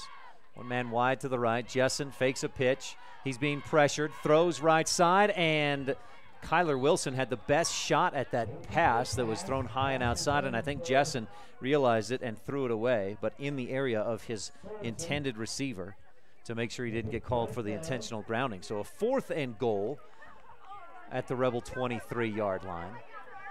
And if you're the Rebels on this play, you just do everything you have to keep them out of the end zone. A 4th and goal. Not sure what the Longhorns have as far as field goal kicking options, but they didn't bring any different personnel in, and they're lined up in their regular formation. 1 man wide to the right is Carter Arnold, double tight end set, 2 in the backfield. Jessen takes the snap, rolling to his right. Pressure comes. He escapes to his left, and he's going to tuck and run. Left side, he's caught from behind, tripped up down about the 10, and brought down, and Rich will take over on downs deep in their own territory. A nice run by Jessen had it been a 4th and 10, but it was 4th and 25 or 4th and 23, and Rich will take over.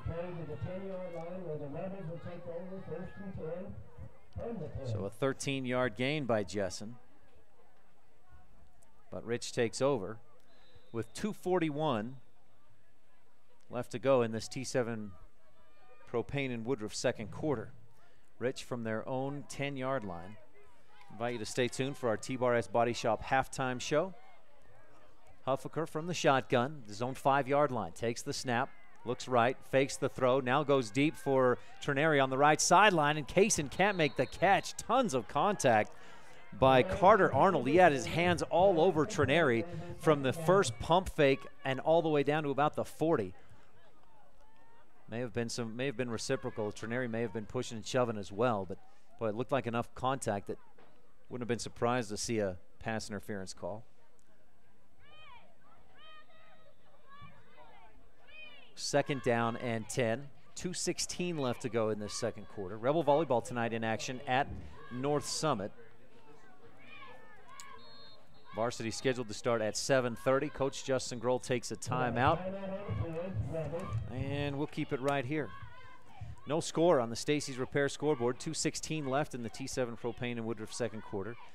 Make sure to stay tuned. Again, our halftime show will be brought to you by T-Bar-S Body Shop. We'll have some first half highlights presented by Rich County. And the Town of Woodruff standout student, we'll talk with Allie Wallenstein, a junior at Rich High School. Right now, the Bear Lake Realty fan cam. Rebel fans scattered across all down the sideline, right side, left side as well, down the north end zone also. Let's see if the window frame blocks our view of a lot of those fans. Maybe check out the Altamont fans across the field. Contingent of Longhorns made the trip. If you're looking for beachfront, room with a view, secluded mountain retreat, visit Bear Lake Realty and work with the best. BearLakeRealty.com. Sponsoring our camera. Rebels second down and 10. Huffaker 3 of 9, 6 yards so far in the game, 1 pick. Under center this time, takes the snap and gives right side nowhere to go for Hislop, I believe. Colton gets back to the line, and that's it. So Rich, no, didn't even get back to the line of scrimmage, a loss of 1. Rebels face a 3rd down and 11 with 1:53 running clock as time runs down in the T7 Propane and Woodruff second quarter. Wilson brings the play in from the sideline. Rebels likely to look for a pass here. Trineri, Hunting, and Silva wide to the left side, actually in tight on the left side, but it trips. Huffaker throws deep down the right sideline looking for Wilson, and Kyler had turned inside. The throw went outside and was overthrown, incomplete. Brings up a 4th down and a definite punting situation for the Rebels. Huffaker been a very consistent and solid punter all season long. His last punt was not that, but we'll see what he can get off this time. 1:31 left in the first half, and Huffaker shanks this one off to the right side. Not sure what's going on for Stetson, because all season long we've seen a lot of very good punts, but boots this one off the right side of his foot, and Altamont will have good field position at the Rebel 25. Last time they had the ball, it was at about the 25-yard line, but it was a 1st and goal. This time it's 1st and 10. Best field position of the day for the Longhorns with 1:24 left in the T7 Propane and Woodruff second quarter. And if you're Rich, you got to keep him out of the end zone here. Rich will get the ball to start the second half. Jessen under center, 1 man wide right, 1 wide left, tight end on the right side. 2 in the backfield. Jessen takes the snap, quick slant, and over the head through the hands of Caden Sorensen, and incomplete. Jessen 0 for 4, or 0 of 4 for no yards in this game. He came in completing just 30% of his passes, 232 yards, 4 touchdowns, 9 picks, but had only attempted 54 passes in 9 games. That's only 7 attempts per game. Turn give to Farnsworth right side, and he's wrapped up pretty quick, but drives to the 20-yard line. A 5-yard gain for Farnsworth on his 9th carry of the day. He's at 59 yards. And it brings up 3rd down and 5 for the Longhorns. 1 minute and 3 seconds left to go in this first half. Longhorns trying to put one on the board before the end of the half. Rebels trying to keep that knotted at double zeros. Snap, give left side. Sheets gets a block and then dives down to about the 16, 15-yard line. This will be close. Longhorns take a timeout, and the officials might also take this opportunity to measure. Boy, this is a really close one. If Coach Richens had maybe just been a little patient, he might have gotten an official's timeout. We'll see. Sheets needed 5. He got about 5. This will be real close. State cross country was earlier this week. Panguitch won on the girls' side. Monticello took the title on the boys' side. Rebels, both the girls and boys, finished 8th place. Lauren Thompson was the top finisher for either boys or girls. For Rich, she finished 18th. Grace Walmsley, 44th. Emily Willis, 51st. Kaisa Johnson, 55th. For the Rebel boys, Jaden Ward was the top finisher, 37th. Ryan Leifson, Colton Hislop, Aaron Cook, Matthew Jessen, and Danny Staley also raced and finished. Looks like the officials will bring the chains out and measure. Lauren Thompson was not feeling well on race day and did not finish where she hoped and expected to. Looks like the spot, Longhorns will be just short of the 1st down. That one official holding the ball down, his legs were blocking my view, but it is just inches. Looks like it'll be short of the 1st down, and it'll be 4th down and inches. 49.2 seconds left to go in this first half. No score. Longhorns, a win here, they'd be 2-1 in the region and would likely earn a 2nd seed heading into next week's playoffs. First round of the playoffs. A loss here, and we'd likely have a 3-way tie for 2nd place in the region. Jessen, look for a quarterback keeper here. No, he keeps it himself to the right side, gets around the corner past Deeds, and down to the right sideline. He runs out of bounds to stop the clock, and he picks up the 1st down. Ander dove and just couldn't quite get out there far enough, so Jessen picks up 5. 6 carries for 23 yards. The Longhorns move the chains, and Jessen only ate up about 2 seconds off the clock with that run. 47.3 seconds left to go in this first half. Let's see if we can get an update on Duchesne at Layton Christian. We might have to just look for that at the half. And no score update yet that I'm seeing. Longhorns on the right hash, a 1st and goal at the Rebel 10. Jessen from the shotgun calls for it, gets it, throws right side, and Wilson steps in front and knocks it away. Pass was intended for Caleb Thacker, and Kyler Wilson with very good defense on the outside. It was, boy, he's on an island out there. It's 1-on-1, and Wilson deflects the pass. 2nd and goal from the 10. You can see why Jessen is the starting quarterback for this team. He's a good athlete, strong arm. He's made some smart plays.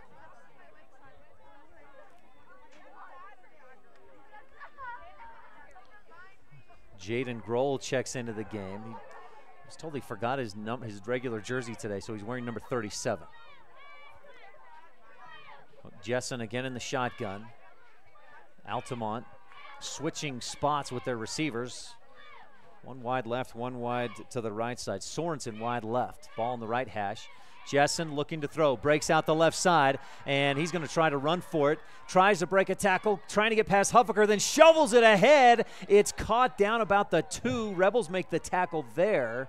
Or did the ball just pop out? If that was an intentional shovel pass, that's way beyond the line of scrimmage. It's an illegal forward pass if it was an intentional forward pass, and Coach Grohl is out there fired up yelling about it. At the 1 yard line, Jessen keeps it, spikes it, and then picks it up. He's saying, I've tried to stop the clock and throw it down. A late whistle comes in finally at 24 seconds left to go.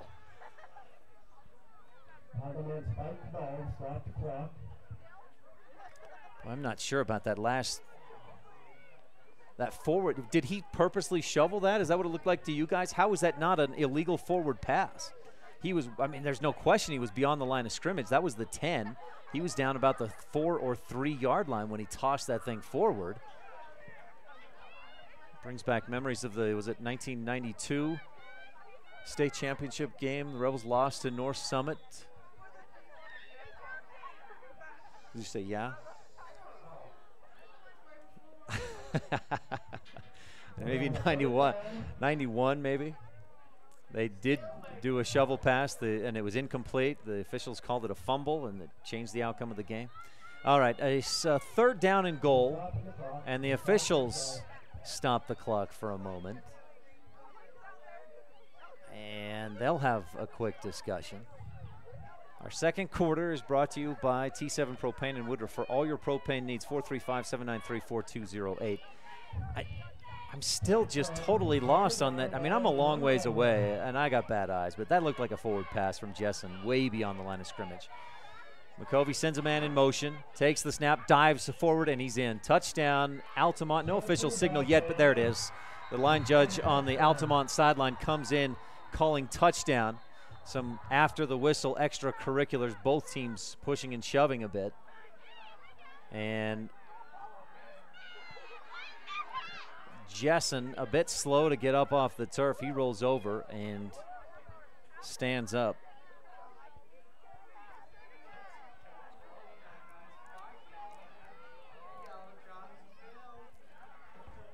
Coach Grohl has got to be fired up after that illegal forward pass that the officials just let him go. I can't understand how. Actually, just move on, I guess. A touchdown for the Longhorns. It's 6-0. McCovey Jessen keeps it himself. That's his first rushing touchdown of the season. And the Longhorns will attempt the extra point. On the JV game, they did not kick an extra point. They went for 2. We'll see if they do that here. It was a 9-play, 25-yard drive. I formation behind Jessen to go for it on a 2-point conversion attempt. Pitch out to the right side. Sheets trying to get around the corner, and he does get past Deeds. Dives for the pylon, and no, he's not. He stepped out of bounds at about the 2. His last step to dive forward was on the sideline. Teammates have to push Mac Thacker away from the Rebels as he was fired up about something. And the Rebels stopped the 2-point conversion. So the Longhorns lead 6-0 on the Stacey's Repair scoreboard with 20 seconds left to go in this second quarter.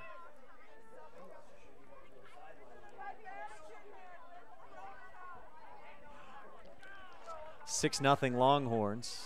Both sides getting chippy. Rebels will take over after this kickoff. That was a 9-play, 25-yard drive that started at the Rebel 25-yard line. They picked up 2 first downs on the drive. How did that? No, they could have only picked up 1. 8-play drive. My apologies. Those big numbers are hard to keep track of. 8 and 9. 1 minute, 4 seconds off the clock for the Longhorns to put 6 points on the board. And field position, it started in the Rebels' favor, but the last couple of possessions have been in Altamont's favor, and they've taken advantage of it. 6-0 Longhorns. Altamont came into this one at 4-5, 1-1 in the region play. 20 seconds on the clock. Number 30. Trineri back deep to return for Rich. Now here's one other little wrinkle. The Longhorns, they kicked off 3 times in the JV game. All 3 were onside kick attempts. So Rich, aware of that, has an extra guy up close for this kickoff. Looks like big Jimmy Diaz to kick this one away, and he boots it low. It's off of a Rebel. Wilson falls on it wisely, just covers it. Landon Hunting comes in to make sure that the Rebels hold on to it. And Rich will take over at their own 36. First and 10 for the Rebels. 17.9 seconds left in the first half. Altamont leads 6-0. Rich will get it to start the second half. Kyler Wilson wide to the left. Defense playing deep, 15 yards off of Wilson, and 2 free safeties on the other side of the field with the Rebels 2 receivers right. Huffaker takes the snap and takes a knee. And that will end this first half. Second quarter has been brought to you by T7 Propane in Woodruff. For all your propane needs, call 435-793-4208. Stay tuned. The T-Bars Body Shop halftime show is coming up when we return on the Wildlife and mylocalradio.com. My name is Dr. Micah Pullins. I'm an orthopedic surgeon at Evanston Regional Hospital. I perform total hip, total knee, and total shoulder replacement.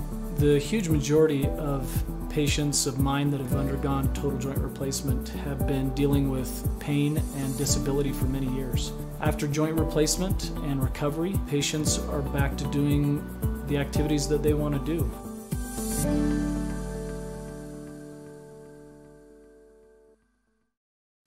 If you've dreamed of owning your own beachfront property at beautiful Bear Lake, but think you can't afford it, think again, because you can. It's an investment you can rent that pays for itself, and you can enjoy it too.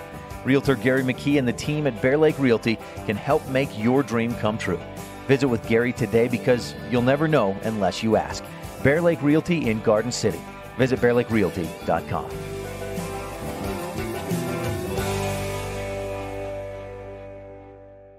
According to the United States Census of 2010, the town of Randolph has a population of 464 people, and every one of us root for the Rich High Rebels. Who slams it home? Welcome to Randolph, Utah. We love being able to host the visiting teams, their coaches, their parents, and fans when Rich High has a home game. We love all of our visitors year-round and hope that you can take some time soon to come and visit us in our little slice of heaven, Randolph, Utah. What are 2 words that tell the world you had the best time ever? Epic recreation. That's right. Nothing else compares, and you do it all again. Epic Recreation rents equipment and cabins for your vacation fun at Bear Lake. Open year-round, Epic Recreation has everything you need: boats, sea-doos, paddleboards, kayaks, UTVs, and more. When you want to have an epic vacation at Bear Lake, remember, Epic Recreation equals epic fun. Visit epicrecreation.net.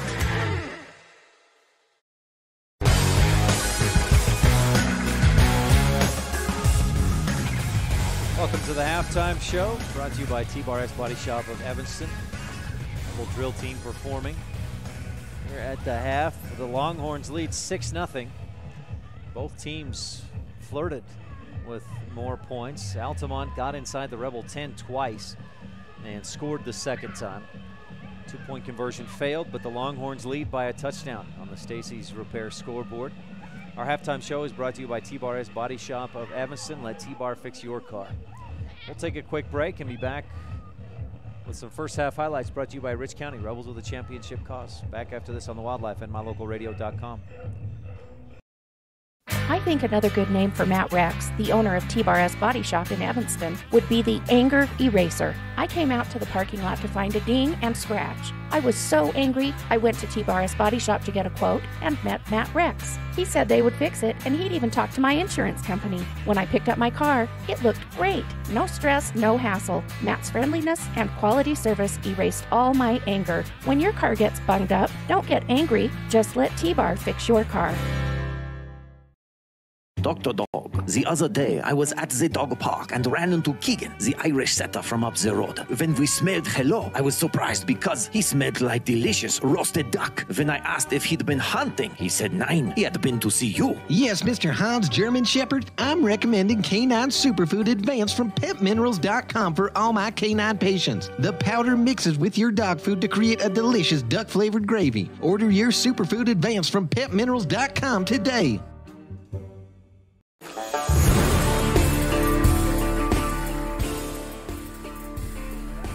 Back at the half. Our halftime show is brought to you by T-Bar Body Shop of Evanston. Let T-Bar fix your car.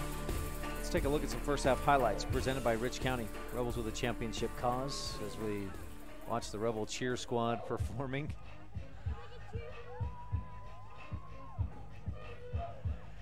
In that first half, Altamont had it first. They were forced to a 3-and-out. Rebels took possession and had good field position at the Altamont 32-yard line.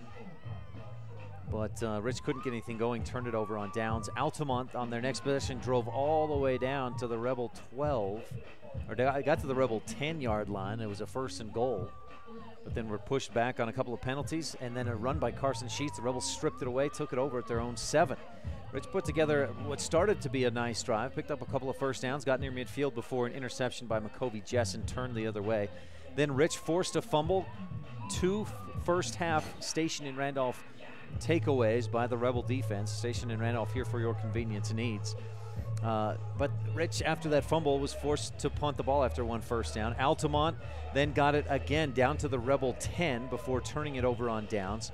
Rich did not get off have a good drive. 3 plays and out, a punt that was not a good punt, and Altamont took over at the Rebel 25-yard line.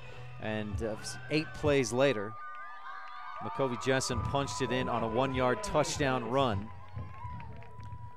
Jessen, the Longhorns converted a 3rd and long, and then it was a 4th and goal at the 1-yard line when Jessen kept it himself and got that 1 yard for the score. They failed on the 2-point conversion, and Rebels took a knee with just 20 seconds left to go in that first half. Longhorns at 141 rushing yards, no passing yards in that first half. Jessen 0 of 6 for 0 yards. He came into the game averaging just 30% completion, so not real surprising to see. You'd expect him to hit one or two of those passing attempts, but the Rich offense, or the passing defense, has been pretty solid so far. They're going to need to be solid, and the run defense, I think, will have to step it up a little bit for Rich as well. On the other side, Rich just 27 yards of offense in that first half, 6 passing yards, 19 rushing yards. Oh, check that. No, there was a 33-yard pass from Kason Trineri to that Kyler Wilson caught. So that was actually 60 yards of offense for the Rebels in the first half. But again, most of it coming on that, it was a trick play, a throw quickly, or what looked like a wide receiver screen to the left side to Kason Trineri. And then he threw it downfield, and Wilson made a great catch. So Rich with 39 passing yards, 21 rushing yards in that first half, and just need to find some more consistency. Huffaker 3 of 10, 6 yards and a pick. Also 6 carries, 19 yards on the ground. Trineri, 2 receptions, 10 yards. Kyler Wilson, 2 receptions, 32 yards. 6-0 Altamont on top on Senior Day at Rich High School. The Rebels trail the Longhorns. We'll take a quick break. We'll be back with our standout student. These first half highlights have been brought to you by Rich County. Rebels with a championship cause. Back with the Town of Woodruff standout student when we return on the Wildlife and mylocalradio.com. Ever since 1871, when Joseph C. Rich surveyed the town site, the town of Woodruff has been a thriving ranching community. Settlers were attracted by the broad valley and green grasses, the mountain trout in the streams, the elk and deer herds in abundance, and the neighbors were friendly. That's how people still are today. Visit Woodruff, and you too will experience that friendliness. It's everywhere. It's the town of Woodruff, Utah, where we're proud of our rich rebels.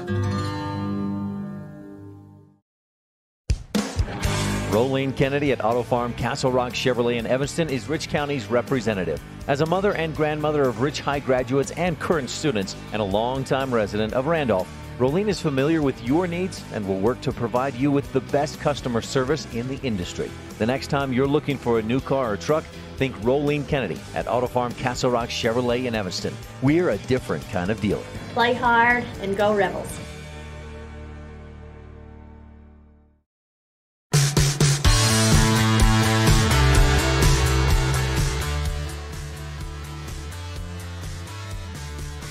Welcome back to the Halftime Show, brought to you by T-Bar's Body Shop of Evanston. Let T-Bar fix your car. Time for the Town of Woodruff Standout Student, brought to you by Mayor Scott Sabey, Council members Millie Bradshaw, Raymond Franson, Kent Stewart, and Jason Peterson, with clerk Lisa Bell. Ryan Steineckert with Allie Wallenstein, a junior at Rich High School. Allie, thanks for your time. No problem. It's getting me out of class, so that's all that matters. Well, you're out of class, but you said it's scary. What are you scared about?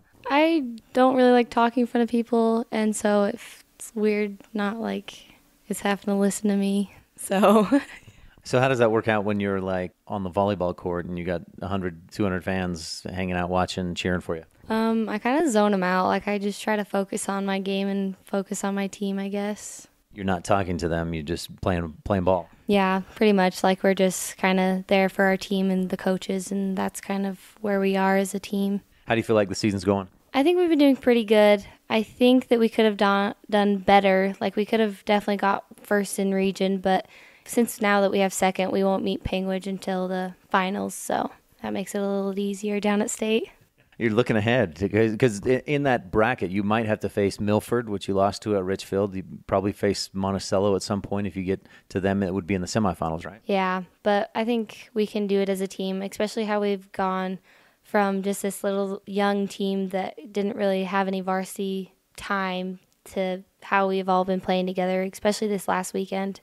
We played super well together as a team. It just helps bring us all together, I guess. Let's talk about your junior year. How's it going? Pretty good so far. I mean, I had to go and redo my whole schedule because I dropped my college classes so I could do more Bridgerland classes, but it's pretty good. So why did you make that change? Drop the college classes and go to the Bridgerland classes? I tried to do a summer college class, but I didn't really like how it was, and I want to be able to enjoy my junior year and be able to do things without having to worry about grades or stuff like that, and I can go and do hands-on stuff with Bridgerland so I can be ready for a career. Speaking of career, do you know what direction you're headed? I either want to go into graphic design, advertising, or computer technician type stuff. What do you like about the idea of graphic design? I just love being able to be creative and have that output on things and be able to design logos for companies and signs and stuff like that. Some of the stuff that you're talking about there, similar draw to advertising, right? Yeah. I think that'd be really cool to be able to do like commercials and stuff like that. What was the third one you said? Computer technician. What draws you toward that? I think it's just so cool to see how computers and like just that kind of stuff works, and to be able to fix it is amazing, and it's a huge thing that you could do anywhere really. Allie, obviously we know you play volleyball. We talked about that for a little while. You looking forward to, and not to take your focus away from volleyball, but you looking forward to basketball? I'm pumped. I'm so excited. I've been waiting for these next few weeks. November 5th shouldn't come any faster. Is that the first day of practice? Yes, and I'm super excited. I know McKenna Stacy's super excited too because she's ready to get on the floor again. What is it you love about basketball? I think just the fact that you have to put in so much work to be able to like do so much with your team. It's not just like, even if you just put in so much work, you have to kind of work as a team still, but you can still improve yourself. How do you think the team will be this year? I think we'll be pretty good. We dominated a lot at the Tabiana tournament. We only lost to Beaver, which is a 2A school, and they were amazing. They were quick, and they're all pretty good size, but I think we can do pretty good. We beat Tabby, and we beat Wendover and Duchesne. Nice. That's good to hear. I hope that can happen in this winter, too, Tabiana and Duchesne going down. Yeah, me too. I hope we can beat them again. Are you in the musical this spring? We haven't done tryouts, but I think I want to be in it if I can. I don't know if I will be, but I want to. Anything else you're involved with? No. I'm kind of just one little spot of high school. No track and field or golf in the spring? I did track last year, but I didn't finish it out because I had problems with my legs. But I'm thinking about doing track. I don't know if I will, though. Allie, are there things that you like to do outside of what we've talked about? Hobbies at home? Do you play any instruments or ride horses? You just like to beat up on Jaden or what? I like to hang out with my brothers a lot, and I help my dad fix a bunch of our trucks that we have for our company, and I love being around that kind of stuff. I help my mom with the company and just that kind of stuff. Anything else we should know about you? No, I don't think so, at least. 2 more questions, Allie. What are you looking forward to most in the rest of your high school career?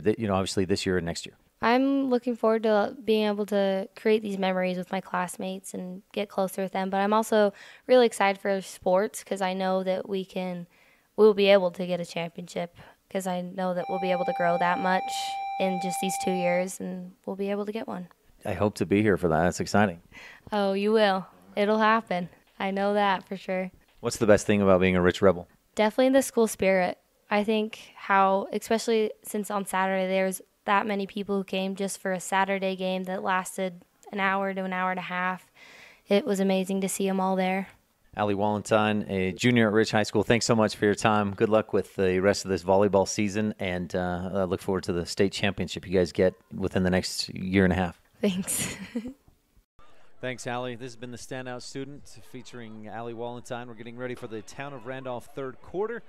And the Town of Woodruff Standout Student brought to you by, of course, the Town of Woodruff, from Mayor Lynn Weston, board members, by Mayor Scott Saby, council members Millie Bradshaw, Raymond Franson, Kent Stewart, and Jason Peterson, with Secretary Lisa Bell. Back right after this on the Wildlife and MyLocalRadio.com.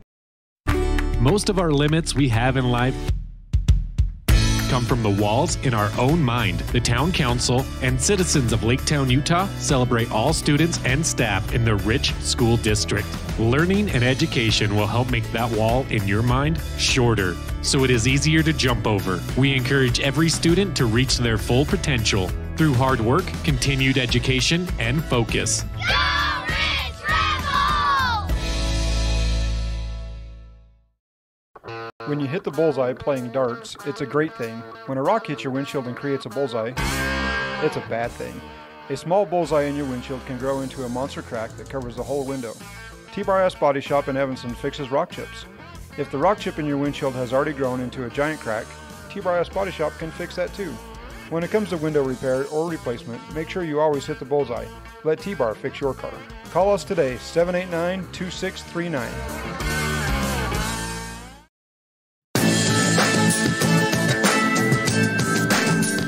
Kickoff by the Longhorns. It's another squib kick, and it rolls its way out of bounds. A late hit. Boy, I don't think the ref saw it, but Preston Jessen just cacked Bridger Weston. There is a flag on the play for illegal procedure, but Jessen, after the whistle, my eye just happened to be looking at those two, and that was a dirty little hit by Jessen. And Bridger Weston slowly back to the huddle. So Rich will take over from their own 35 after that illegal procedure. Kickoff goes out of bounds. Rich 1st and 10 from their own 35-yard line. Rebels with 60 yards of offense in the first half. Trips to the left side from the shotgun. Huffaker takes the snap, keeps it himself up the middle. He's caught from behind, goes down, and a gain of maybe 1. You can see him cheating forward before the snap came in on that quarterback keeper. They'll give him 2 yards. 21 yards on 7 carries for Huffaker. 2nd down and 8. Rebels are from their own 37-yard line. Ball right in the middle of the field. Just underway in the Town of Randolph third quarter. Nelson up to the line.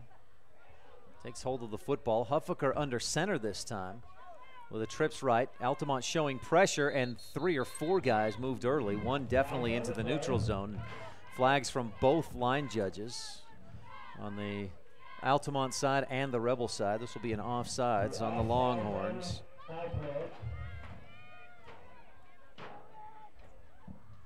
.34 yards on 5 penalties against Altamont. Gives the Rebels a 2nd down and 3 at the 42. Huffaker takes the snap, goes down the line left side, tries to get around the end, but he can't. He's wrapped up, and good containment by Heston Murdoch on the right end, and Huffaker got back to the line of scrimmage and no more. Well, they'll actually give Huffaker a 1-yard gain. That's a generous spot. From what I could see, I thought Huffaker lost a couple. A 3rd down and 2 for the Rebel offense, looking to move the chains. Altamont leading 6-0 on the Stacy's Repair scoreboard. Ball in the left hash. 2 receivers right, 1 left, 2 in the backfield with Stetson. Takes the snap, gives to Hunting, right side. Finds a hole and dives through it for the 1st down across the 45. Good run by Landon Hunting. Out to the 47-yard line, a 5-yard gain. Hunting with 2 carries, 8 yards in the ball game, and the Rebels have a comprehensive family dental 1st down. Sean Grohl providing quality family dentistry since 1998. Trips to the right. Huffaker again under center, takes the snap, steps back, and then tries to move forward, and he's wrapped up and brought down. And good defensive stuff by Malik McGee. Huffaker had nowhere to go, no gain.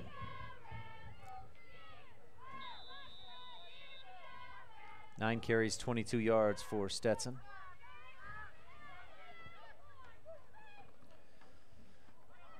Second down and 10 for the Rebel offense.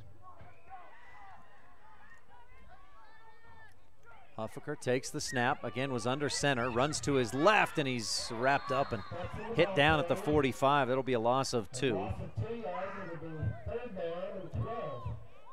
So a 3rd and 12 coming up.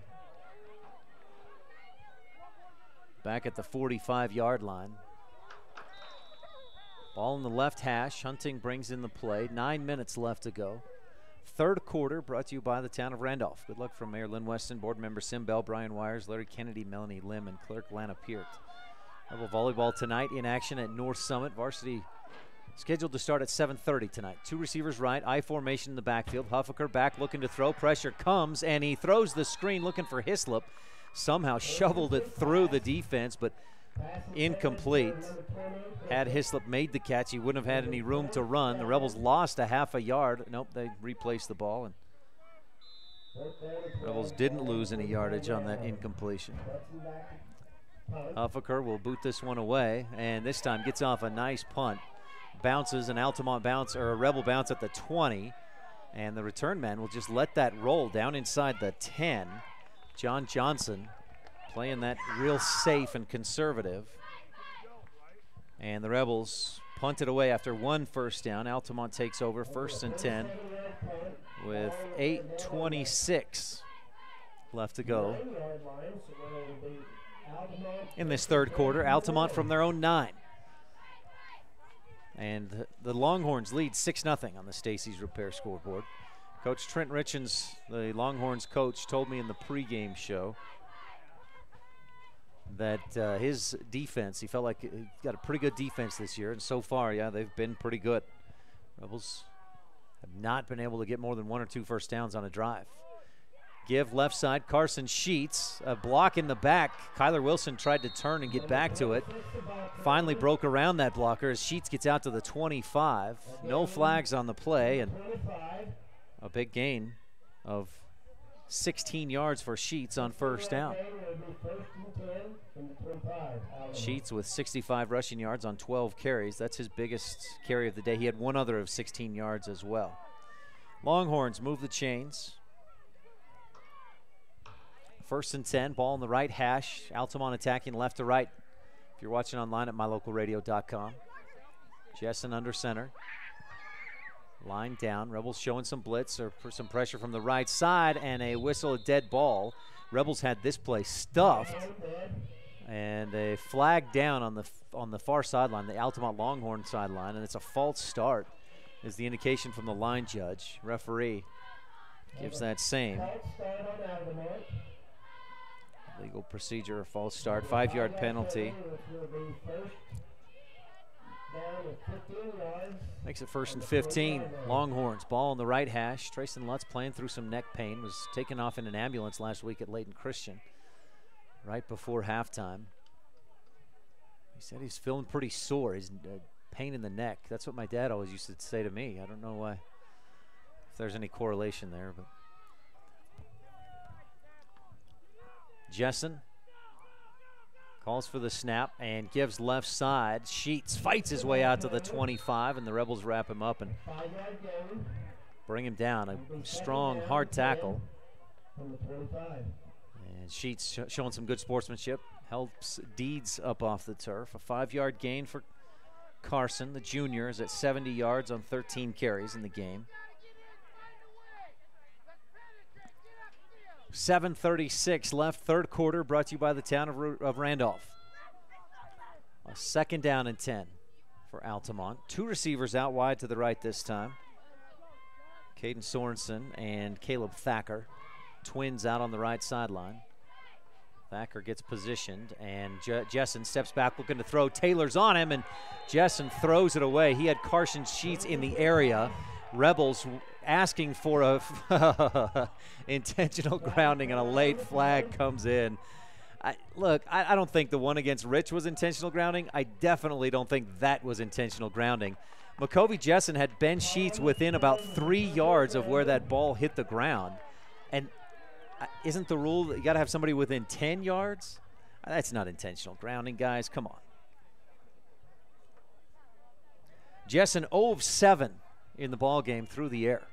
No yards passing for Altamont, but they lead 6-0 on the Stacy's Repair scoreboard. So Jessen let that go at the 20. They take the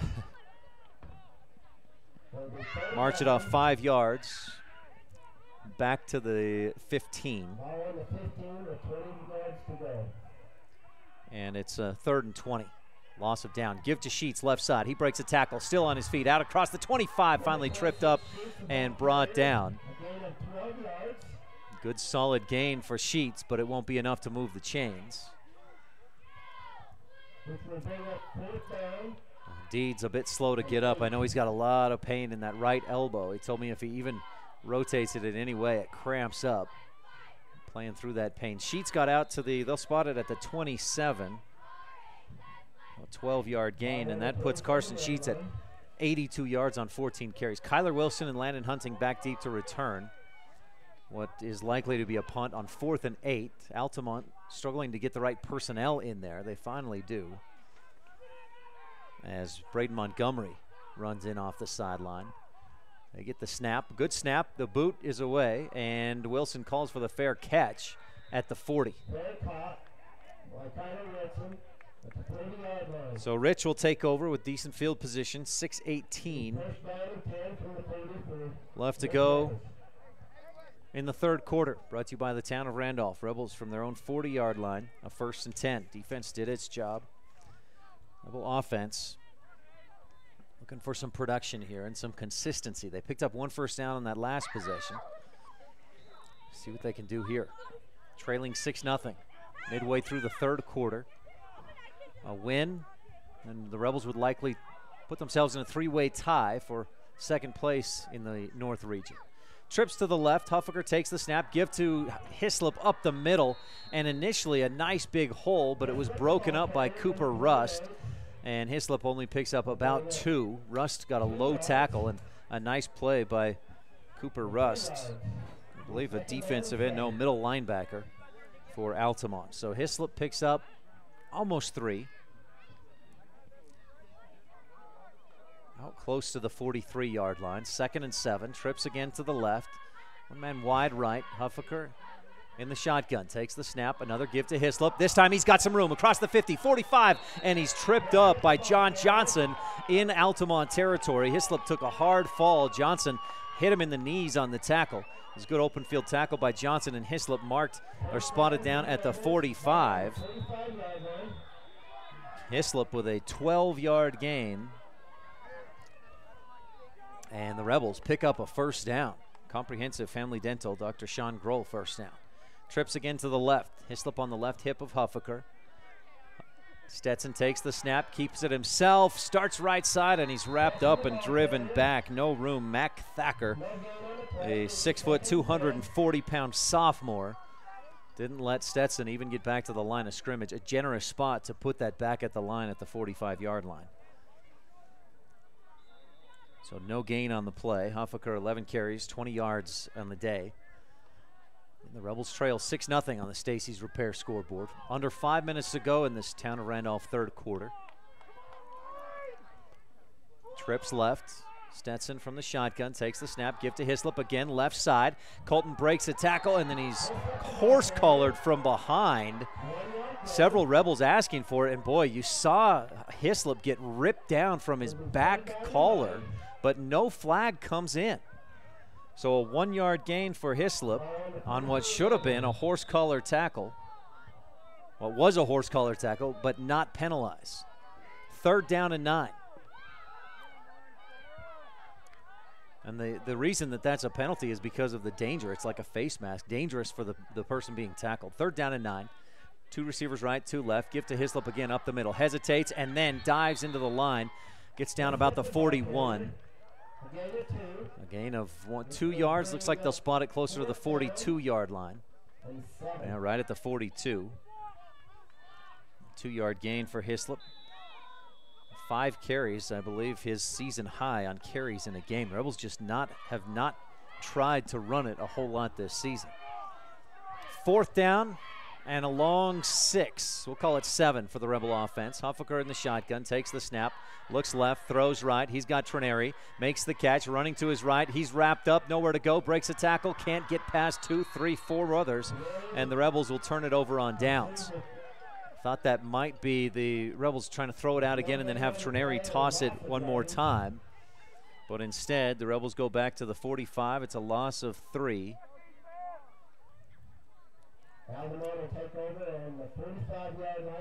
And Altamont takes over following the turnover on downs. From their own 45-yard line, third quarter. 3:25 left to go in this Town of Randolph third. Longhorns leading 6-0 on the Stacy's Repair scoreboard. Man wide right. Carter Arnold off the line. Snap, give up the middle. Farnsworth lowers the shoulders and uses that low center of gravity to just carry a man to the 50, a 5-yard gain. Farnsworth's 10th carry of the game. 64 rushing yards in the contest for Tristan Farnsworth, just a sophomore, but 5'7", 150 pounds, and low center of gravity. He's a tough one to bring down. Quick feet. Ball in the left hash, 2nd and 5. The snap, I formation, give to Sheets right side, big hole. He cuts back in to the Rebel 40, breaks a tackle at the 35, and then he's wrapped up and brought down from behind. James McKinnon on the tackle, and Sheets all the way down to the 31. A 19-yard gain on his 15th carry of the game, puts him over 100 yards in the contest. 2:40 left to go in the third. Altamont, the one drive they scored, they started at the Rebel 25-yard line. They've been down inside the Rebel 10 2 other times and have failed to score, and they'll call a timeout here. We'll take a quick one as well here in the third quarter, brought to you by the Town of Randolph. Altamont leads 6-0 on the Stacy's Repair scoreboard on the Wildlife and MyLocalRadio.com. According to the United States Census of 2010, the town of Randolph has a population of 464 people, and every one of us root for the Rich High Rebels. Who slams it home? Welcome to Randolph, Utah. We love being able to host the visiting teams, their coaches, their parents, and fans when Rich High has a home game. We love all of our visitors year-round and hope that you can take some time soon to come and visit us in our little slice of heaven, Randolph, Utah.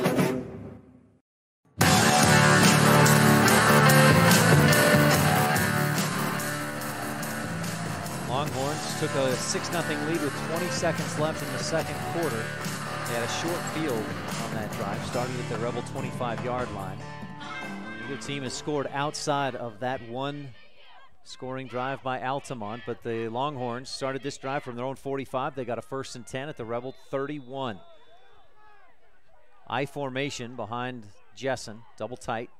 Snap and a lead up the middle. Carson Sheets with some room to run, and he runs over a couple of Rebels down to the 21-yard line. And a 10-yard gain. Big hole on that left side. And the Rebels had figured out, it seemed like they'd really figured out how to slow down those quick hit dives.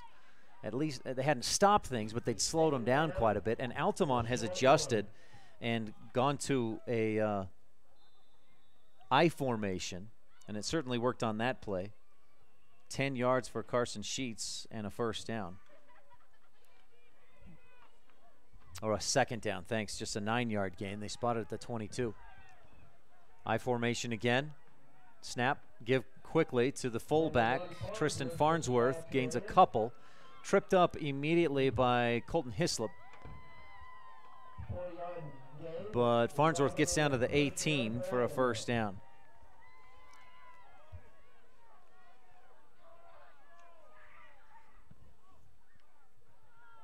A 4-yard gain puts Farnsworth at 68 yards on 11 carries. He's the fullback in that I formation. Sheets the bigger back, but he's the tailback. Snap, give to Sheets right side. Rebels had him initially, or they had a man with deep penetration in the backfield. Farnsworth and Lutz get into it after the play. Sheets got down to about the 10. Both were pushing and shoving. Farnsworth got Lutz onto the ground and will probably have unsportsmanlike on both teams and offsetting penalties. That's what, based on what I saw, what I imagine we'll get. I didn't see initially what led one or the other to go after the other one. And we'll see what the call is here. Minute 19 left, third quarter, brought to you by the town of Randolph.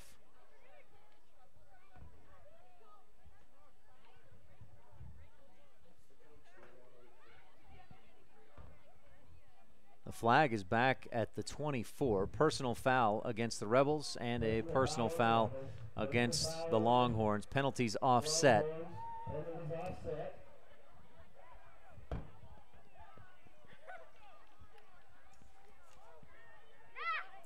That's just the third penalty against the Rebels in this game.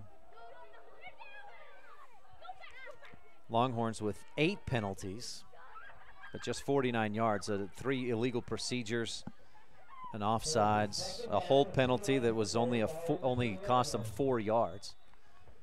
Down to the 10-yard line for Sheets, so that was an 8-yard gain.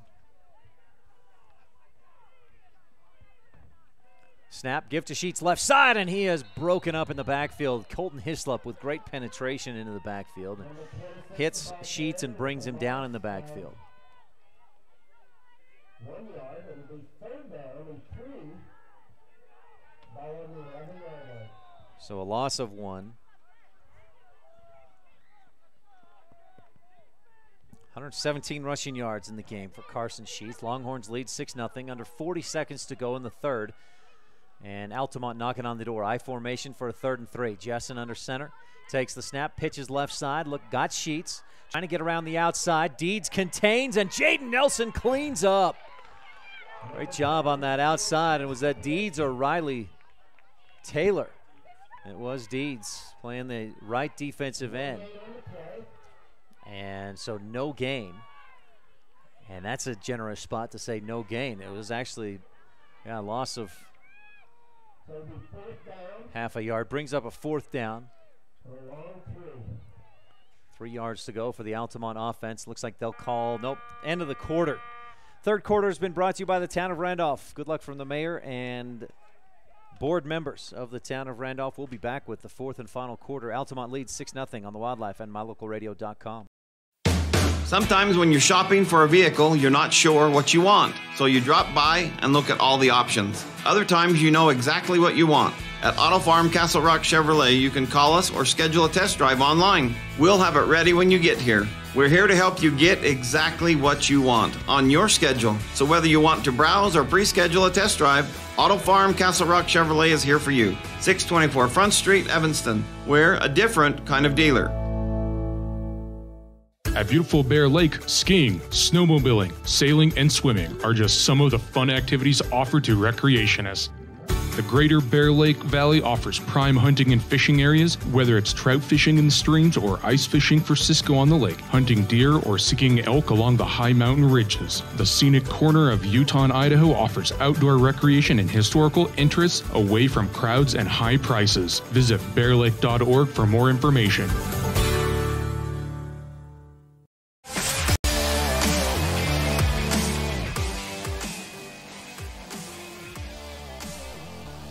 Fourth down, we'll call it 4 for the Altamont Longhorns at the Rebel 12. Longhorns lead 6-0 on the Stacy's Repair scoreboard. They're trying to extend that lead. Rebels trying to keep this thing close enough. Rebels showing some pressure up the middle. Jessen with a long, hard count, then gives right side. Sheets bottled up and will fight for it. He's down close to the 9. Longhorns saying we got the first down. Rebels hoping they stop them. Line judges both come in at the 10. Longhorns needed the 9. So if that spot holds where the line judges came in, it'll be a turnover on downs. It is. Rebel football. Defense holds Sheets to a 2-yard gain, and Rich takes over on downs. That was an 8-play drive that took almost 4 minutes off the clock. And the Rebels take over 1st and 10 from their own 9. Fourth quarter, 11:50 left to go. This fourth quarter is presented by Bear Lake Realty. Visit bearlakerealty.com. Rebels have got to find some offense here. Haven't had much so far in this game, right around 70 yards of offense for Rich in the ball game. Trips out to the right side. Huffaker in the shotgun. There's a pistol with Hislop behind him, 1 man wide left. 3 defenders out to the left side. Give to Hislop up the middle. He finds some room, and then he's pulled down onto his head at about the 12. This Altamont team, where did I write that down? They've won a bunch of wrestling championships. I think 8 wrestling championships since 2004, somewhere in that ballpark. Been a very successful team on the wrestling mat. Hislop with 2 yards on the carry. Puts him at 19 yards on 6 runs. Make it 3 as he's out to the 12. Second down, Rebels. Huffaker keeps it himself this time. Left side, nowhere to go. Back to the line of scrimmage and nothing more.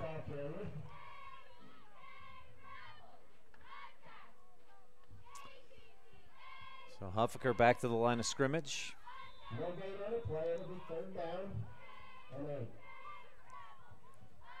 Third and 8 for the Rebels, trailing 6-0.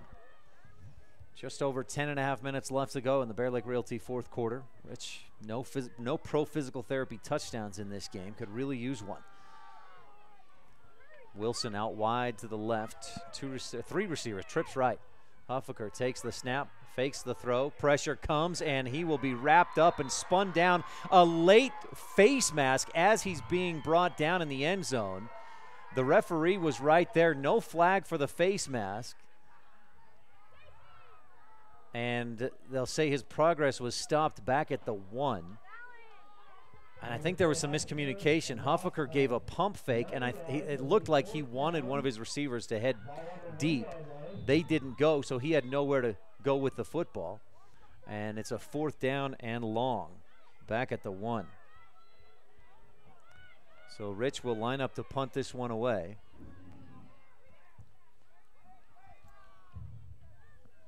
And Huffaker needs to get off a good one. Good snap, boots it high and deep. Boy, great punt, but takes an Altamont bounce at the 50.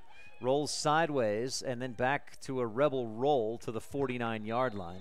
A flag is down at the 13, which may be a hold on the return team. It was a 4th and about 19, so a hold would not give the Rebels a first down if that is the call. We'll see what it is before we start to speculate. 6-0 Longhorns with the lead. A personal foul. That's an automatic first down against the Longhorns. Now, will that be after the punt? They'll walk it off? Looks like it will be.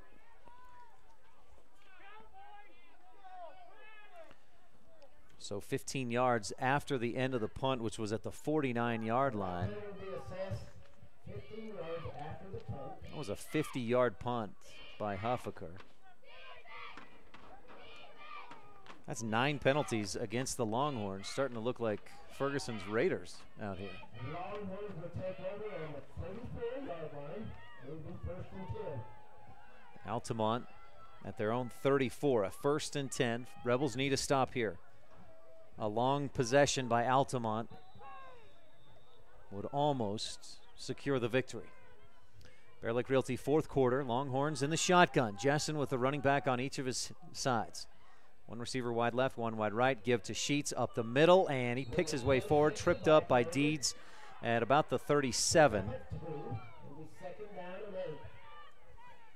So Sheets picks up a couple. 21 carries, 122 yards in the ball game for Carson Sheets. Longhorns lead 6-0 with 9:10 left to go in the Bear Lake Realty 4th quarter. Final game of the regular season. A Longhorn win almost secures them a 2nd seed from the 1A North. Layton Christian playing host to Duchesne today. Long count by Jessen, takes the snap, gives up the middle, and nowhere for Farnsworth to go. Hislop wrapped him up and brought him down. Still no update on a score from Duchesne at Layton Christian. But that one could affect the winner of this game as well. Farnsworth no gain. Spot him at the 37.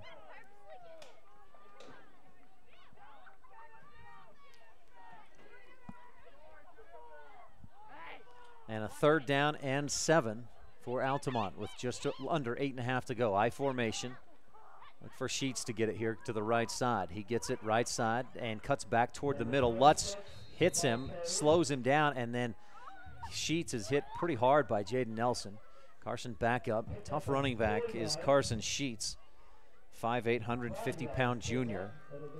And they'll spot him at the 42, almost the 43-yard line. 5 yards on the carry, and that brings up a 4th and 2. Longhorns want to get the 1st down and put a nail in the coffin right now if they can do it. Looks like they'll go for it here on 4th down. Confidence in his defense. Coach Trent Richens goes for it on a 4th and 2 at his own 42-yard line.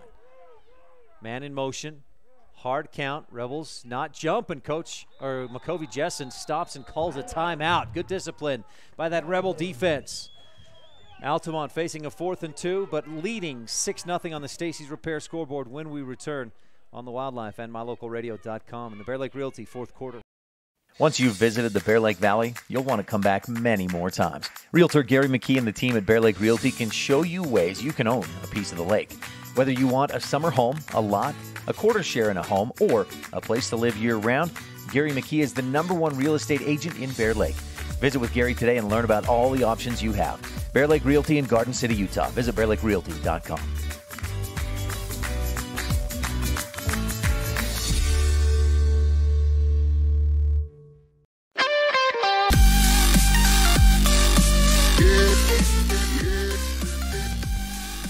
Welcome back. 4th quarter action brought to you by Bear Lake Realty. Rebels, the deepest they've gone into Altamont territory. They started one drive at the 32 of Altamont, but didn't go anywhere on that possession. Another time they got down to about the Altamont 42. Let's see, the Altamont 48. Their own 10, punted it away. Longhorns in a punting situation, maybe? No. 4th and 2, I formation. They'll go for it from their own 42. Jessen and gang, they just try to do a hard count and get the Rebels to jump. Rich didn't jump, so they'll go for it. Give to Sheets right side, and he's got the 1st down and more across the 50 for the 1st down. Longhorns move the chains. So first they go conservative, trying to get the Rebels to jump off. Then they go aggressive, and Sheets goes for 10 yards to the Rebel 48-yard line. Big play there for the Longhorns. Under 7.5 to go. Rich needs a stop defensively. 6-0 Longhorns with the lead on the Stacy's Repair scoreboard. Into Rebel territory at the 48-yard line. Shadows getting long here this evening at Rich High School. I formation, give to Sheets right side, and he is wrapped up. Riley Taylor made the initial hit, and Sheets goes 2 yards, 3 to the 45. Sheets the workhorse today, 24 carries, 140 yards. McCovey Jessen with the lone touchdown of the day for either team, a 1-yard run on a quarterback keeper. It was 4th and goal at the 1, and he followed his center right up the middle of the field into the end zone across the goal line. 2nd down and 7. Longhorns taking their time in the huddle. They may run out of time here if they don't go quickly. Ball on the right hash. They're up to the line. Jessen with 2 in the backfield, back to that regular pro formation. Fakes the throw, fakes the handoff, then throws it left side for Jessen, or for Farnsworth. He's got the catch on the screen, breaks a tackle at the 30, then he's wrapped up and brought down at the 24. Good gain for Farnsworth. 26 yards. They'll spot it at the 24. So it is a 21-yard first completion of the day for McCovey Jessen. And the screenplay to Tristan Farnsworth.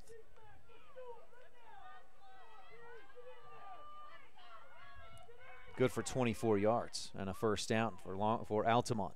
Into Rebel territory at the 24-yard line. Ball in the left hash. Jessen takes the snap, gives to Sheets up the middle. He breaks one tackle, wrapped up, still on his feet, driving, and Rebels just couldn't get a hand on him. Would have loved to just reach in there and try to strip the ball away, but couldn't do it. And Sheets picks up about 7 to the 16-yard line. 7. Second down and 3. Ball on the 16-yard line. Well, just outside the 16 for a 2nd down and short.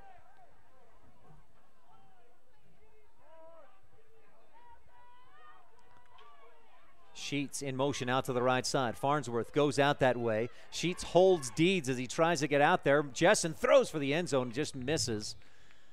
And it was a quick enough hit by Sheets that no flag came out. Wilson there on the coverage, and the pass incomplete.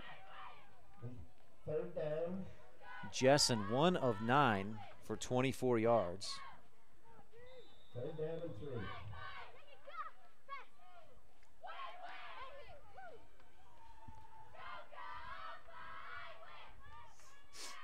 Longhorns need just inside the Rebel 15 to move the chains. They're just outside the 17.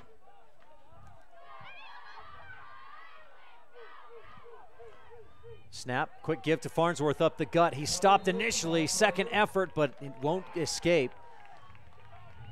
McKinnon and Hislop in on the tackle for the Rebels, and it's a loss of 1 to the 18. So a 4th down and 4 for the Longhorns in what may be the ball game. 4 minutes and 40 seconds left to go. Altamont leading 6-0 on the Stacy's Repair scoreboard in the Bear Lake Realty 4th quarter. Altamont up by a touchdown and with the football at the Rebel 18. 4th and 4. A first down here. And Rich would likely not have time for a quick drive. Altamont shuffling guys back left, back to right. Trips or twins on the right side as Jessen takes the snap, rolls to his right, pressure comes, heaves it over the middle, and it's incomplete. Landon Hunting dove at it, I think more to make sure that a Longhorn didn't get it than anything else. Rebels got some great pressure in the backfield. Hislop and Deeds back there, and Rich takes over on downs from their own 17. A first down and 10, 4th quarter, 4:08 left to go. So can Rich find some offensive consistency they haven't had today? Rich with right around 75 yards of offense in the ball game. Looking at 83 yards to try and tie this thing up or take a lead. Huffaker takes the snap from the shotgun. Back, looking to throw. He's got the screen set up for Trenary. Catch at the 15, out the right sideline, across the 20 to near the 25-yard line. And Kaysen hit out of bounds to stop the clock at the 25. Great patience by Huffaker on that screen. Boy, he just stared down those defensive linemen coming right at him. And Trineri with a nice catch coming across from the left side to right. Kaysen with 4 catches, 14 yards in the game. Came in averaging 13 yards per catch. Huffaker from the shotgun, gives up the middle. Hislop fights his way back to the line, maybe a yard more, but not much there up the middle on the running play. So Rich will face a 3rd down, 3:48 running clock in the Bear Lake Realty 4th quarter. Hislop will give him half a yard, a 1-yard gain to the 26. 3rd down and a short 3. Rebels need just inside or just outside the 28 to move the chains. The nose of the football on the 16, or the 26 rather. Trineri wide to the right. Huffaker, shotgun pistol, trips left. Stetson calls for the snap, moves to his left, gets a block. Can he get outside? No, he's brought down by Tristan Farnsworth at the 25. And that looked like a bit of a broken play as Hislop hit Huffaker in the back trying to get forward and make a block. And now Rich takes a timeout facing 4th and 3 from their own 25-yard line. Trailing 6-0 with 3:04 to go. We'll take a quick timeout as well and be right back on the Wildlife and MyLocalRadio.com. At Jensen Wood Motor, it's our goal to make sure every customer is a repeat customer. The way we do that, our customers are our friends. It's our job to help you find what you're looking for at the best possible price. It's always good to know that your salesman is working for you. We understand that life happens. Sometimes credit isn't perfect. We work hard to find financing options that work best for you. Stop by today and let's see what we can do for you. Jensen Wood Motors in Montpelier, Idaho.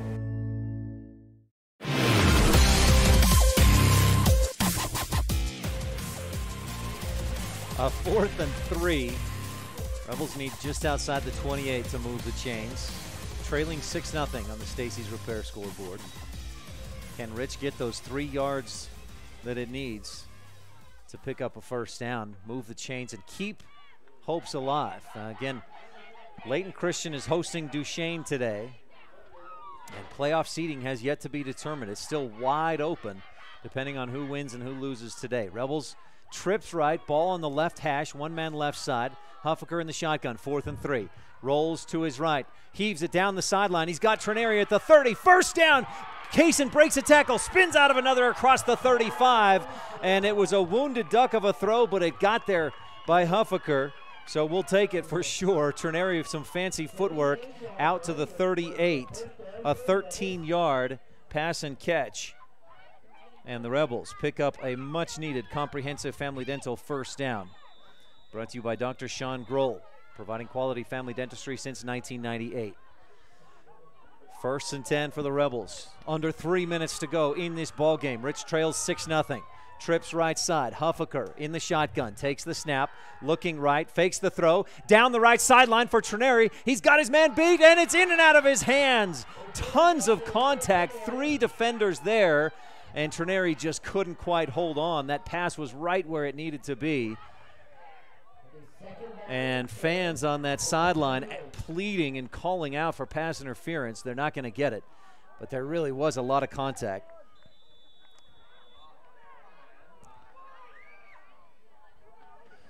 Second and 10. Clock stops with the incompletion at 2:35 left in the Bear Lake Realty 4th quarter. Huffaker with trips to the left. Trineri on the right side. Stetson calls for it, looks left, looks back right, deep down the right sideline. He's got Trineri. Kaysen coming back, trying to make the catch, and he can't. Great defensive coverage by Caden Sorensen. And the pass falls incomplete. And now Rich, after going deep twice, has a 3rd and long. But Rich catches a break. A roughing the passer, is that what they called? A personal foul against the Longhorns, a 10th penalty of the football game against Altamont. So that'll move the chains and give Rich a 1st down in Longhorn territory. Automatic 1st down, and it is a roughing the passer call to the 47 of Altamont. So the pass incomplete, but a late hit by the Longhorns, a 10th penalty of the game. That's 3 personal fouls, plus a handful of holdings and illegal procedures. Trips to the left. Huffaker calls for the snap. Looks deep down the left sideline. He's got Wilson, who can't come back to make the catch. And again, tons of contact down the field as Wilson tries to come back and make the catch. Landon Hunting was pleading for a pass interference, but the Rebels don't get it. These officials, I think, not wanting to be a deciding factor on a pass interference call, and probably good to, fine to let those ones go. There is a lot of contact as those balls are up in the air, though. 2nd down and 10. Huffaker from the shotgun, Hislop on his right hip, trips left, ball on the right hash, Trineri wide right. Stetson looks right, throws left, looking for Hislop, and it's a little too far out in front of him. Cooper Rust was there defensively, so even had Hislop made the catch, it would have been probably lights out as Rust was there defensively. So now a 3rd and 10, and you start to wonder if you're Rich, do you try to pick up 4 or 5 of this like they did on that last play? 2 minutes, 20 seconds left to go. Again, a trips left. Trineri on the right side. Huffaker from the shotgun. Steps back, looking to throw over the middle. He's got Trineri, catch at the 40, and he's hit immediately and brought down. That'll bring up a 4th and short. Good throw by Huffaker. An 8-yard gain. Trineri makes the catch. And Rich calls for a timeout with 2:06 left to go. They've got to dial up a good play here with 4th and about 2.5. Huffaker, 7 of 18, 31 yards, 1 interception on the day. And Rich takes a timeout. We'll take a quick one as well. In the Bear Lake Realty 4th quarter, Rich trails 6-0 on the Wildlife and mylocalradio.com. In today's world, with so many places to shop and so many options to choose from, sometimes you have to boil it down to one simple question: where do I get treated the best? At Cash Honda Yamaha in Logan, we work hard to make sure every customer knows how much we appreciate them. We love what we do, and we believe in the products we sell. Our goal is to build a lasting friendship with every customer so we can serve you and your family for generations. Visit us today, Cash Honda Yamaha, 3765 US 91, Hyde Park, Utah.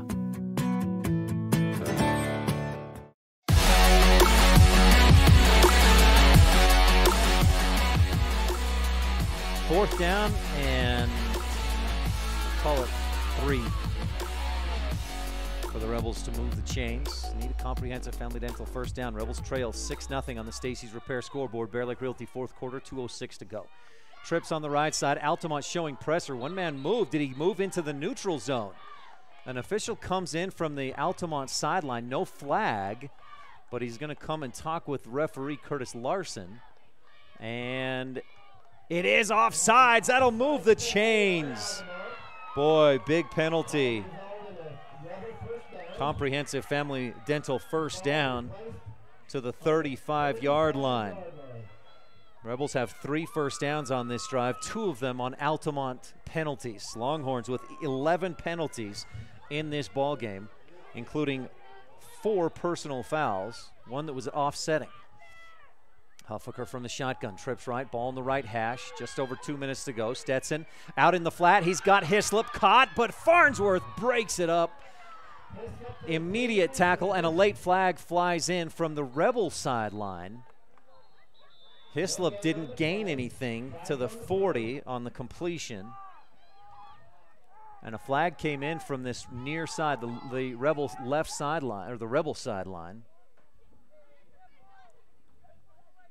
Unsportsmanlike conduct against Altamont. Unsportsmanlike. That's a 12th penalty against the Longhorns. That's another 15 yards. And Altamont is keeping Rich hopes alive on this drive. That's 99 yards in penalties against the Longhorns. And at least, is that 40, 50 of those yards on this drive? To the 25? No, the 20. First and 10 for the Rebels. Trailing 6-0, a minute 44 to go. Trips to the right side. Ball on the left hash. Kyler Wilson on the left side. Longhorns with man-to-man defense plus 2 safeties back there. Huffaker takes the snap, looks deep down the middle. He's got Hunting and knocked away at the last second by John Johnson.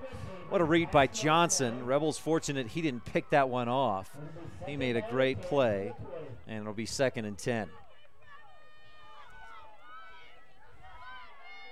Rebels with 4 first downs on this drive, 3 of them thanks to Altamont penalties.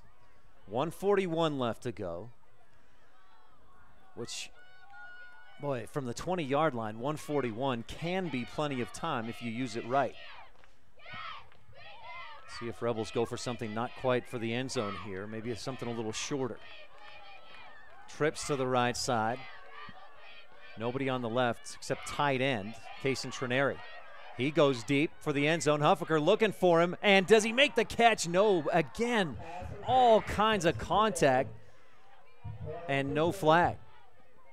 And they are just letting them play in that defensive secondary.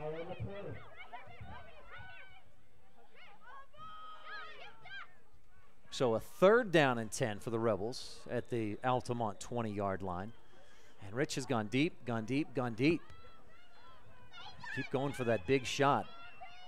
Trips to the right, Wilson on the left, Hislop behind Huffaker in the shotgun. Here's the snap. Stetson rolls to his right to get away from pressure and throws. And the way it's gone, that's intentional grounding today, but no flag on this one. So Rich, 4th down and 10 at the Altamont 20-yard line. Stetson comes over, quick word with Coach Justin Grohl. Do or die right here, 1:34 left to go. A win and the Rebels would tie for, likely, for 2nd place in the 1A North. A loss, Altamont probably takes 2nd in the North, and Rich likely 4th. Huffaker, pistol shotgun, trips right, takes the snap, looks right, heaves it down the right sideline. He's got Hunting and Trineri. Kaysen makes the catch! Touchdown, Rebels! Unbelievable. What a great catch by Kaysen Trineri. Fighting for position. No flags, and this time Kaysen wins the battle with the secondary. Huffaker, 20 yards and the score, and Rich can take the lead with an extra point. A pro physical therapy touchdown brought to you by Dr. Dallas Clark. And the Rebels tie it up at 6. 13 plays, 4 penalties got first downs for the Rebels. And Rich, do they kick the extra point?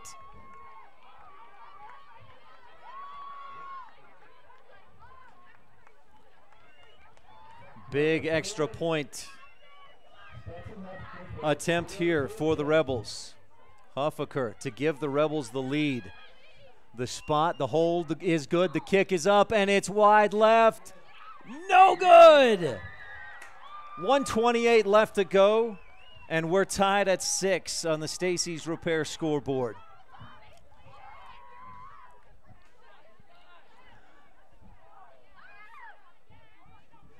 That drive, 13 plays, started at their own 18-yard line, 72 yards, make it 82 yards. And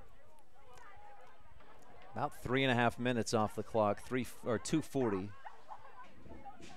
Rebels pass, 4 comprehensive family dental first downs. The Rich County 4-H extra point missed. Wide left. Rich County 4-H empowering young people with the skills to lead for a lifetime. So Altamont will take over with 1:28 left to go. And the Rebels need a defensive stop and to force overtime. One other thing the Rebels can watch for is Jessen will likely be trying for some big plays, I would imagine. However, if Rich puts too many guys back in coverage, give it to Sheets or Farnsworth, who both have multiple carries of 15-plus yards in this ballgame. Huffaker sets it up at the 40 for the Bear Lake Physical Therapy kickoff. Bear Lake Physical Therapy helping Rebels get back in the game since 1998. Stetson gets the whistle, approaches, and boots it deep. A low line drive kick. Sheets lets it bounce, and it just bounces into the end zone. So Altamont will take over from their own 20. Flags on the play as a couple of different players get into it. One between Rich and Altamont. And I heard whistles. I didn't see what was going on. Gotta hope it's offsetting penalties here or against the Longhorns if you're a Rebel fan. Personal foul against the Rebels, and that's it. So Rich with its 4th penalty of the day, 2nd personal foul. And that's costly. That gives Altamont a free 15 yards. Instead of from their own 20, they're from their own 35. Mentioned the Rebels 4 penalties. Longhorns with 12 penalties, including 4 personal fouls in this game. 1:28 left to go. We're tied at 6 on the Stacy's Repair scoreboard. Rebels with an extra defensive back in the ball game in Connor Greer. Longhorns with 2 receivers right, tight end on the left side, 2 in the backfield. Jessen takes the snap, quick throw out to his right, and this is a fumble. It's incomplete. Somebody dive on it. Riley Taylor finally does. A scramble for it. I think the Longhorns got on it. Yeah, oh man. Caden Sorensen fell on it. It was a backwards pass that went through the hands of the intended receiver. Sorensen fell on it at the 35-yard line. And boy, Rebels just kind of sleeping on that. They didn't hear a whistle. You always hear coaches say, play to the whistle, play to the whistle. That could have been Rebel football. 35-yard line for 2nd and 10, Longhorns. 1 receiver right, double tight set, I formation behind Jessen. Takes the snap, gives to Sheets, breaks through the line, and then out to the 40. Trayson Lutz trips him up and brings him down at the 41, maybe the 42.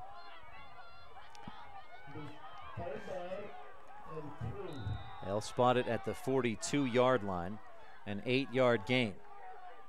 Quickly back up to the line. Longhorns for 3rd, and 2 different linemen move. Finally, the flag comes in. 2 different Longhorn linemen shifted back, and that'll be a false start. 13th penalty of the game against Altamont.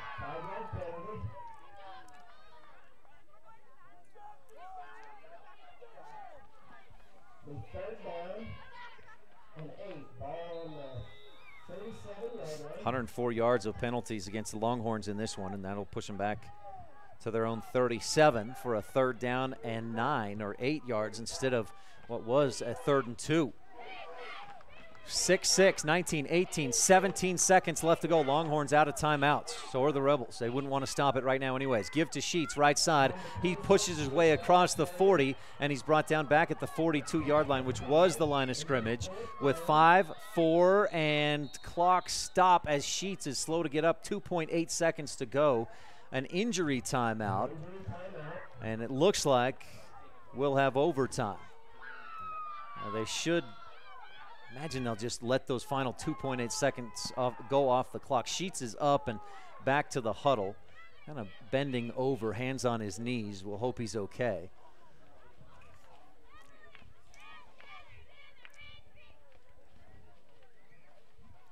Sheets, a 6-yard gain. They spot it at the 43. And he's got 161 yards on 27 carries by my unofficial stats. Timeout on the field. We'll take a moment for station identification. You're tuned in to Rich Rebel Sports on KADQ Evanston. All right, well, we've got this moment. We'll also thank our fan cam, our sponsor of the camera today in the game, Bear Lake Realty. Rebel fans right down here in front of us. Looks like they put 7 seconds back up on the clock. Visit BearLakeRealty.com. They're the best in real estate in the Bear Lake area. A 4th and 2, but with 7 seconds left and tied 6-6 in the Bear Lake Realty 4th quarter. I got to imagine Longhorns will try to take a shot. I think the Rebels would probably go with the hook and lateral here. We'll see what the Longhorns do. They've got 2 receivers left in Sorensen and Carter Arnold. Twins on the left side. McCovey Jessen in the shotgun. Steps back, looking to throw. Nope, short over the middle. Catch is made. Rebels wrap up, and they're not going to let him score. That's just fine. That forces overtime. We're tied at 6 at the end of regulation, and we're going to overtime to decide seeding in the 1A North region. A pretty good gain to the Rebel 38-yard line. 19 yards. Jessen's 2nd completion of the day.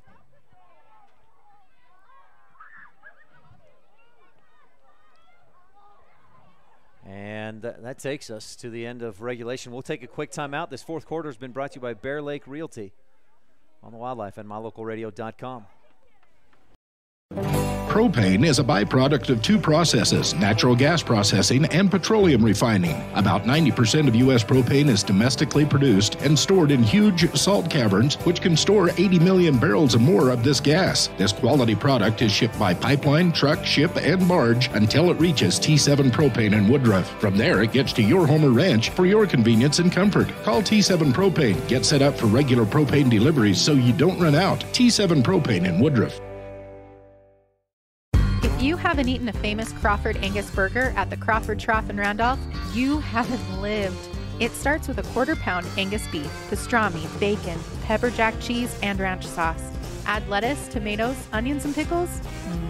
The only thing that makes it better is when you add an order of home-cut fries and a fresh raspberry shake. Heaven.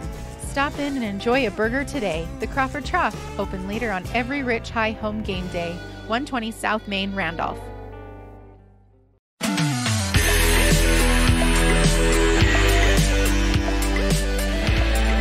Tied at 6 at the end of regulation. Captains will head back out on the field for another coin toss.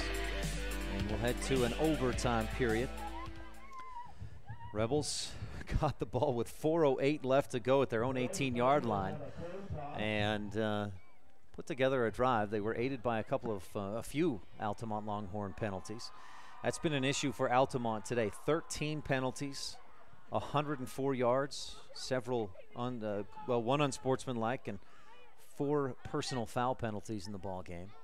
Rebels with 3 personal foul penalties of their own, a couple intentional groundings, 1 for each team. Let's keep an eye on this coin toss. Shadows long. Boy, if this overtime goes more than 1 or 2, we might not have light left to finish this one off. 54 degrees, wind coming in from the northwest, and that's certainly cooled off. That wind has since when the game started.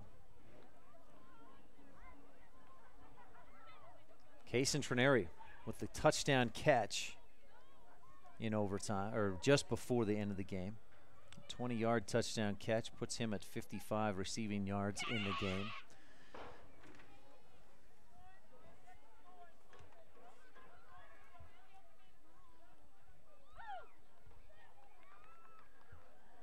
Huffaker 9 of 23 for 51 yards and a touchdown, 1 interception.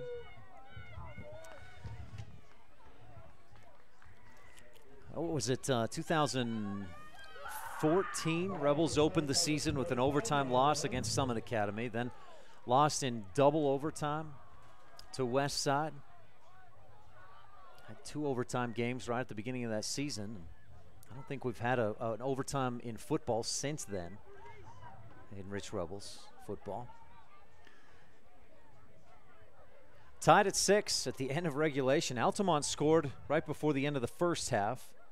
They got a short field, started at the Rebel 25-yard line. And, boy, if you look statistically, the Longhorns, definitely the advantage statistically. They've got 161 rushing yards from Carson Sheets, another 67 from Tristan Farnsworth. But what matters is that number on the scoreboard. Visitor 6, home team 6, and it's overtime. 1st and 10 from the 25, Altamont at the Rebel 25-yard line. I formation behind McCovey Jessen. Lutz pressures, gets an initial hit on Sheets. He got past that tackle, but a couple other Rebels were right there to bring him down, and Sheets loses 1.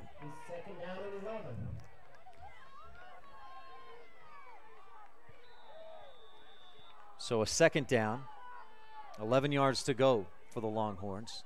They've converted a number of 4th down and 3rd and longs in this game. First overtime, Altamont got it first. 2nd down and 11 at the Rebel 26. 1 man left, 1 man wide right. Jessen fumbles the snap, picks it back up, and he's wrapped up and brought down. Riley Taylor in the backfield, and Taylor has played a fantastic game today in place of the injured Reagan Huffner. They'll say that Jessen's progress was stalled at the 32, a loss of 6. I believe Jessen was going back to pass, so that's a sack, our first sack of the ball game, and Riley Taylor may have just earned himself the McKay Frankham Dental Services Precision Play of the Game. He's also recovered a fumble in this game. That's Riley Taylor, the sophomore, getting his first varsity start. Third down and 17. They need the Rebels 15-yard line to move the chains. Two in the backfield, double tight set, one man wide right, Jessen under center. Rebels showing some pressure from the middle linebacker spot. Give to Sheets up the middle, wrapped up, and he gets down inside the 30, back near the 25. And the original line of scrimmage, a 7-yard gain for Sheets. Bring up a 4th and 10. Boy, and if you're the Rebels, you can feel the momentum and the excitement from the Rebel sideline, the emotion. Longhorns take a timeout. I believe each team gets one timeout during this overtime period.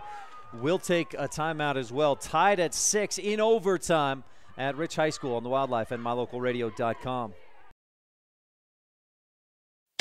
Sometimes when you're shopping for a vehicle, you're not sure what you want, so you drop by and look at all the options. Other times you know exactly what you want. At Auto Farm Castle Rock Chevrolet, you can call us or schedule a test drive online. We'll have it ready when you get here. We're here to help you get exactly what you want on your schedule. So whether you want to browse or pre-schedule a test drive, Auto Farm Castle Rock Chevrolet is here for you. 624 Front Street, Evanston. We're a different kind of dealer.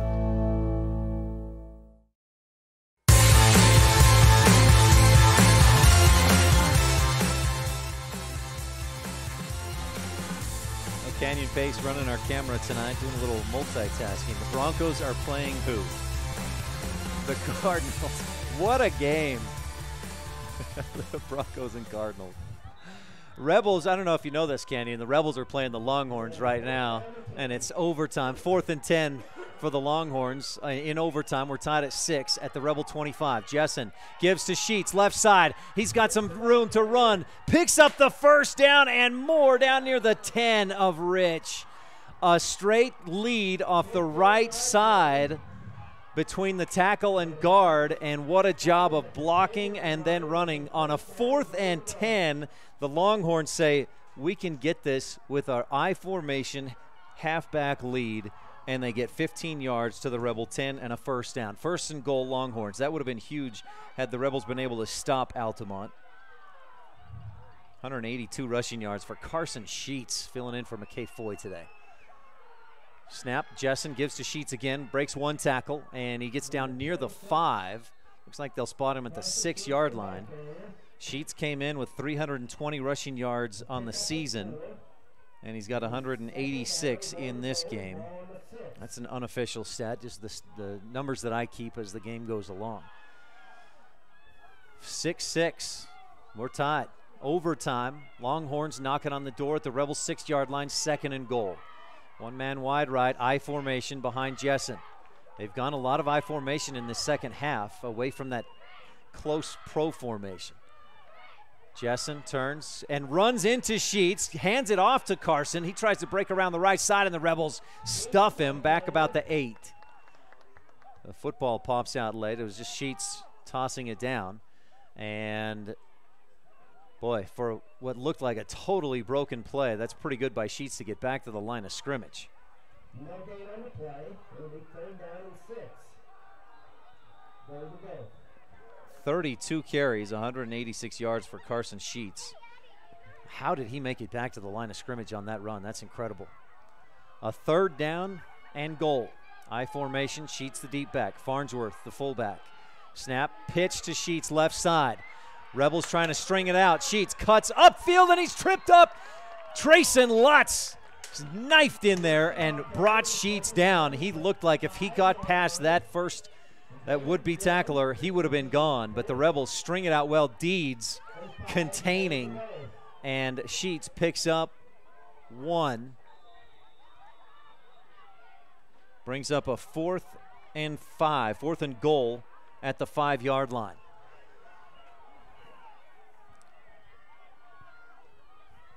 Overtime, we're tied at 6. Longhorns with a 4th and goal at the Rebel 5. Back to that split formation, the pro in the backfield, pro formation. Jessen takes the snap, fakes the handoff, rolls to his right, hops, throws, and it's dropped on the goal line. In and out of the hands. Landon Hunting came in, hit Rust at the last second, and knocked it loose. So Jessen, 2 of 13 for 43 yards in the game, and the Rebels hold Altamont scoreless in the first possession of overtime. Rich will have it 1st and 10 at the Altamont 25 when we return on the Wildlife and mylocalradio.com. If you haven't eaten a famous Crawford Angus burger at the Crawford Trough in Randolph, you haven't lived. It starts with a 1/4 pound Angus beef, pastrami, bacon, pepper jack cheese, and ranch sauce. Add lettuce, tomatoes, onions, and pickles. The only thing that makes it better is when you add an order of home-cut fries and a fresh raspberry shake. Heaven. Stop in and enjoy a burger today. The Crawford Trough, open later on every Rich High home game day. 120 South Main, Randolph. Huffaker takes the snap, runs to his left, runs over one tackler, gets back to the line of scrimmage, but no more as he's driven out of bounds. A flag down back about the 27, and Hislop slow to get up for the Rebels. If this is a hold penalty, that's going to make things tough for Rich. Overtime period, Rebels possession.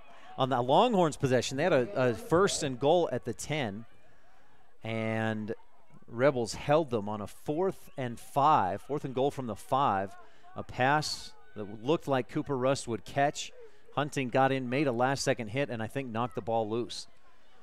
Now the flag is down back about the 20, between the 27 and 28-yard line, and it's a personal foul against the Longhorns. My goodness. Altamont is going to be just kicking themselves. That's the 5th personal foul penalty of the game against them. 14th infraction of the contest. It's an automatic 1st down, and normally a personal foul is 15 yards, but from the 25, I think they'll go half the distance to the goal and spot it at the 12.5. That's 116 yards in penalties against the Longhorns, and Rich has a 1st down at the Longhorn 13, 12.5. A flag comes in from the Longhorn sideline, and it was before teams were even lined up for the play, so I hate to speculate, but I think this is going to be some kind of unsportsmanlike penalty. We'll see. The Longhorns have just got to be so frustrated, and the Longhorn defense is backing up. It's a sideline warning, so we're not going to get any yards walked off on this penalty. That's their 1st warning, so a 2nd warning, we would get some yards walked off. But this one, no. Rich, 1st and 10 at the Longhorns' 12-yard line. Trips to the right. If Rich scores anything, they win. Huffaker gives to Hislop, up the middle, starts right, goes back left. He's inside the 10, and it jumps over a defender to the 5. Big run by Hislop. 8 yards to the 5-yard line.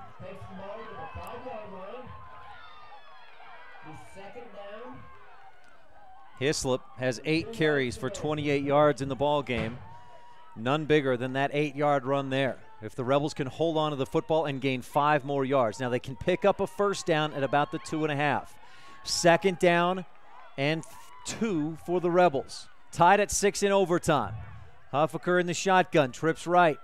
Snap, give to Hislop again, and this time he's hit in the backfield. Tristan Farnsworth sliced through that offensive line. Great defensive penetration and brought Hislop down back at the 7.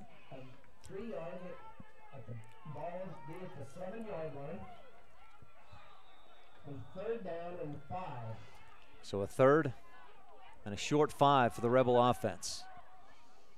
Altamont failed on their possession in overtime.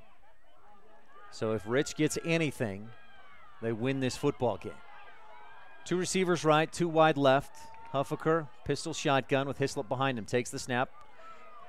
And Stetson runs left, wrapped up and driven out of bounds back at the 11. A late push after they were well out of bounds. And Huffaker has to spin away from would-be victims, fans out watching the game. So a loss of a couple, back to the 10. That's a loss of 3. and 7 yards for the first down. So Rich will use their timeout in this situation, facing a 4th and about 7. Again, they can pick up a first down at the Longhorns 3. Boy, those last 2 plays, you got that 8-yard run by Hislop, and you're feeling pretty good. But the last 2 plays go for negative yardage. Again, Altamont, excuse me, Altamont picked up a first down. They had it 1st and goal at the Rebel 10, but turned it over on downs. Failed to score on a 5-yard pass attempt, looking for Cooper Rust. Now the question is, Rebels might be thinking about a field goal here. Stetson Huffaker relacing his right cleat, his kicking foot. In practice, Canyon, what is does he practice field goals much? Hits them consistently on the extra point attempts. This is from the left hash, so if Rich tries for the field goal here, from the left hash, this is a better spot than the right hash for a kicker because he can just push it right up through. Rich going for the field goal to win. Has this ever happened in Rich Rebel football, a field goal to win? Huffaker lined up. Oh boy, here we go. 4th down. Huffaker kicks it. It's up, and it is through. The Rebels win 9-6 on the Stacy's Repair scoreboard. A field goal in overtime, and the Rebels win 9-6. Can you believe it? The Rebels with a win in overtime on a field goal. Stetson Huffaker missed the extra point that would have put the Rebels on top at the end of regulation, but he hits the field goal in overtime, and the Rebels beat the Longhorns. Oh, man. A 27-yard field goal by Stetson Huffaker, and the Rebels beat the Longhorns. 9-6 in overtime. Rebels are 1-2. Longhorns are 1-2 in region, the 1A North region play. I've been unable to find any score updates on Duchesne at Layton Christian. That started at 4 as well. We'll see if we can find that in our post game. Make sure to stay tuned. We'll have the Jimmy John's Freaky Fast recap and the Epic Recreation post game show. Rebels win 9-6 in overtime over the Altamont Longhorns on the Stacy's Repair scoreboard. What are 2 words that tell the world you had the best time ever? Epic Recreation. That's right. Nothing else compares, and you do it all again. Epic Recreation rents equipment and cabins for your vacation fun at Bear Lake. Open year-round, Epic Recreation has everything you need. Boats, Sea-Doos, paddleboards, kayaks, UTVs, and more. When you want to have an epic vacation at Bear Lake, remember, Epic Recreation equals epic fun. Visit epicrecreation.net. Winston Churchill said, "No hour of life is wasted that is spent in the saddle." The same is true about education. No hour of life is wasted when learning. Eddie and Todd Jensen, owners of Mound Valley Cattle Company in Thatcher, Idaho, understand the value of good education. Serving customers in Utah, Idaho, and Wyoming, Mound Valley Cattle Company is proud to support the students at Rich High School in academics and activities. Mound Valley Cattle Company, 208-339-0614.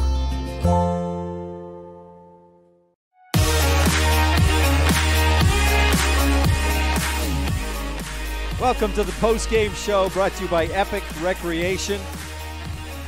For all your rentals in the Bear Lake area, visit epicrecreation.net. A 9-6 victory for the Rebels in overtime. Layton Christian lost to Duchesne. Just got the word from, just got a text from the athletic director at Layton Christian, Jared Miller. Thank you for that update on the score there. Layton Christian lost to Duchesne, or at least on the outcome of the game. So we've got a 3-way tie in region, the 1A North region. Duchesne takes first. Rich, Layton Christian, and Altamont split wins against each other, and they're all 1-2 in the 1A North region. So we'll tell you more about that here in our post-game show. We've also got an interview with Coach Justin Grohl coming up. We'll award the precision play of the game. But first, the Jimmy John's Freaky Fast recap. At Jimmy John's, 113 Front Street in Evanston, they spend 6 hours daily slicing all natural meats and fresh produce for your 30-second sandwich. Rebels hosting Altamont on the final game of the regular season, a Thursday afternoon matchup, and it was a defensive battle. Rebel forced a fumble early, then an interception. They gave it right back. Rebels got another fumble and took it again. But then Rich got a poor punt, and Altamont took it over at the Rebel 25-yard line with just a minute 24 left to go in the first half. They made those 25 yards and put 6 points on the board, missed the extra point, or failed on the 2-point conversion, and it was 6-0 going into the half. Rebel offense and defense did its job. They went back and forth. Teams exchanged turnovers on downs and punts. Late in the game, 4:08, Rich took possession of the ball at their own 18-yard line. They went 13 plays, 82 yards, and on a 4th and 10, Stetson Huffaker found Kaysen Trineri in the corner of the end zone for a 20-yard touchdown pass. Rebels tied it at 6, missed the extra point. So we go into overtime, and in overtime, the Rebel defense holds strong. They stuff Altamont at the goal line, and so Altamont didn't score in that overtime. Rebels took it over, had a couple of nice plays, got down to the 5, then they were pushed back to the 10. It was 4th and 8, and the Rebels kick the field goal. Stetson Huffaker nails it right through the uprights, and the Rebels win 9-6 in overtime to improve to 1-2 in 1A North Region. That was the Jimmy John's Freaky Fast recap on the Epic Recreation postgame show. Joining us, Coach Justin Grohl. Hey, let me ask you this. In your time coaching, playing for Rich High School, have you guys ever won on a field goal? Yes, we have. Okay. So, yes. I was wondering, what a game, Coach. What a game. It was fun. You know, the kids, I'm so proud of them. They dug in, and you know, we had heart, and they showed it, and they let it all on the field. So I'm so proud of them. I can't even say any more, but I'm proud of them. You found some success in the running game in that second half, spreading things out, and then you give it to Colton Hislop, and he had some patient runs, waiting for a sec, and then finding that hole. And especially on that in overtime, he had a nice run to put you guys in position to kick that field goal. Yeah. You know, he runs hard, and, you know, just got to keep reminding him not try to outrun. Sometimes he wants to outrun him, but he's a tough kid, and you know, if he'll stay running up the middle, he does very well. Coach, that 4th down call, when you had the ball, you had to score. You had to at least get a first down. You know, you were down 6-0, end of the game, 4th down and 10 at the 20. What was I mean, obviously that's the result you wanted, right? The touchdown. But what was going through your head when you made that play call? You know what? I just had to trust in Kaysen. He's done some amazing things on it, and you know, I just said, okay, it's your time. You're a senior, your last senior game, so at home, you know, you got to do it. Yeah. So, you know, I just had to let him go up and do it.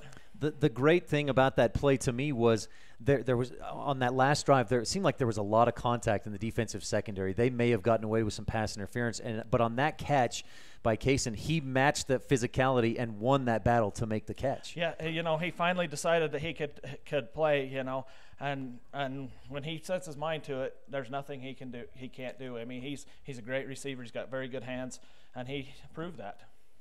Kyler Wilson made a great catch early in the first half, but yeah, great catch by Trineri. He finished with a great game. I think 7 receptions, 55 yards, the touchdown. Your defense, Coach, I want to talk about that because it was a bend but don't break defensive effort today. Altamont had 300-something yards of offense, and their running back, Carson Sheets, almost 200 yards on the ground. But you guys were giving up those yards, but you didn't let them score except the one time. Yeah, you know, they did a good job on running him. He's a tough kid. But sometimes you got to put it in when it counts, and when it counted right towards the end, you know, we made some good plays. The linebacker stepped up really well, and the line did, and so we did very well. You know, I'm so pleased I can't even hardly talk.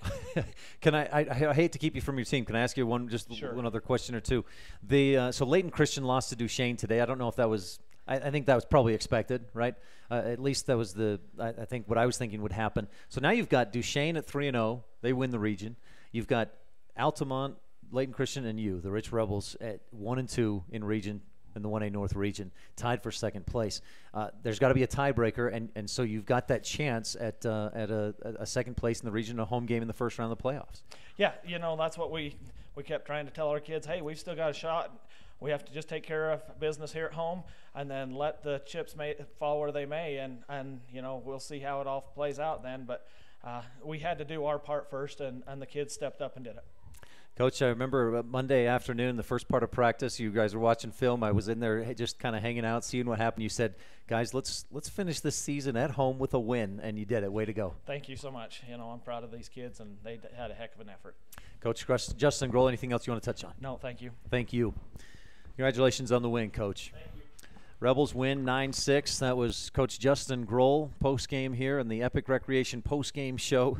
A win in overtime with a field goal, a 27-yard field goal by Stetson Huffaker, puts the Rebels over the top of the Altamont Longhorns, and so a three-way tie for second place in the 1A North region. We'll find out what the tiebreaker qualifications are, or what the tiebreaker is, and to let you know as soon as we know. Check Facebook. We'll also talk about it Monday morning on Rebel, the sports show, My Local Sports, Monday morning on K9 99.1 FM. Well, let's continue on with our Epic Recreation post-game show. We'll be back with some game highlights and stats when we return on the Wildlife and MyLocalRadio.com. More than 1,300 rural hospitals were evaluated, and Bear Lake Memorial Hospital placed in the top 20 for quality and best practices and critical access. Offering a 24-hour emergency department, orthopedics, home health, a residential nursing home, physical therapy, surgical services, family doctors, chemotherapy, dialysis, and more. When it comes to your health, make sure you're seen by the best. Bear Lake Memorial Hospital in Montpelier, Idaho. Count on us to care. It's refreshing to know that when you're at Bear Lake, you can shop at a sporting goods store that treats you right. Pugstone Sporting has served residents and visitors for over 18 years. Get all you need to have fun at the lake and in the mountains. Licenses to fish and hunt, boat supplies, flotation devices, clothing, fishing equipment, toys for the kids, guns, and, of course, rentals. Winter, summer, spring, or fall, Pugstones has it all. Want it delivered to your door? Shop online, pugstonesporting.com.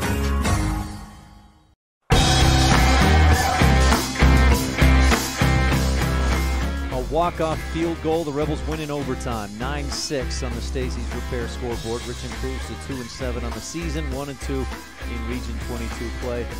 And you're tuned into the Epic Recreation post-game show. Some quick highlights and stats. I think we got to give the McKay-Frankham Dental Services precision play of the game to Huffaker for that boot, the 27-yard field goal. Stetson Huffaker. I mean, and between that and Kaysen Treneri's 20-yard touchdown catch to tie the score at 6, probably Huffaker gets it for that was a precision kick. And especially the confidence he stepped out there with after missing the extra point that would have put the Rebels on top 7-6 near the end of the regulation. But boy, he stepped up there and nailed that field goal. That was exciting. That was fun to see. Rebels win 9-6. Just one pro physical therapy touchdown in the game. Missed Rich County 4-H extra point, but Rebels finished the game with 100 yards of offense, 50 yards through the air, 50 yards on the ground. Colton Hislop, the leading rusher in the game, 9 carries, 26 yards for the Rebels. Kaysen Treneri, 7 receptions, 55 yards, that 20-yard touchdown catch. Huffaker finishes 9 of 23, 51 yards, and a touchdown with 1 interception. On the other side of it, Altamont Longhorns, 330 yards of offense, 287 on the ground, most of that from Carson Sheets. Boy, he stepped in nicely for McKay Foy. 33 carries, 187 yards, but the Rebels stopped him when they needed to down near the end zone. McCovey Jessen, 2 of 13, 43 yards through the air. Had 8 carries, 33 yards, 1 touchdown in the game. Tristan Farnsworth also 13 carries, 67 yards. Another big story in this one, Altamont with 14 penalties, 116 yards. And let's see, 2 unsportsmanlike, 4 personal foul penalties. That was very costly. That was very costly for the Longhorns. Stay tuned. We'll be right back. That was your post-game highlights and stats. We're going to talk with Aaron Worthland, talk about state cross country, and when we return on the Rebel Sports Update here on the Wildlife and MyLocalRadio.com. In addition to local information and the best live coverage of local sports, you can stream music 24/7 at MyLocalRadio.com. Log on and choose the music you like best. Classic or modern country, indie, adult contemporary, or classic rock, stream it live through your computer or cell phone. Listen to the music you want and don't miss the information you need. Like us on Facebook and visit MyLocalRadio.com today. What are 2 words that tell the world you had the best time ever? Epic recreation. That's right. Nothing else compares, and you do it all again. Epic Recreation rents equipment and cabins for your vacation fun at Bear Lake. Open year-round, Epic Recreation has everything you need. Boats, Sea-Doos, paddleboards, kayaks, UTVs, and more. When you want to have an epic vacation at Bear Lake, remember, Epic Recreation equals epic fun. Visit epicrecreation.net.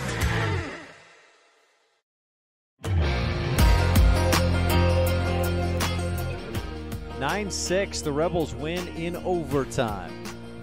A walk-off field goal by Stetson Hoffaker, the McKay Frankham Dental Services precision play of the game. Rich with the win over Altamont at home on Senior Day. Let's see. Let's move along in our Epic Recreation post-game show and bring you the Rebel Sports Update. We're going to talk with Aaron Worthland, cross-country coach. Cross-country race was earlier this week. Let's hear from Aaron. I'm STEINECKERT with Aaron Worthland, cross-country coach at Rich High School. Aaron, thanks for your time. Yeah, thank you. It's good to be here. The girls won a region title. The boys took second at region. The state cross-country race was Wednesday morning. How did things go for the Rebels?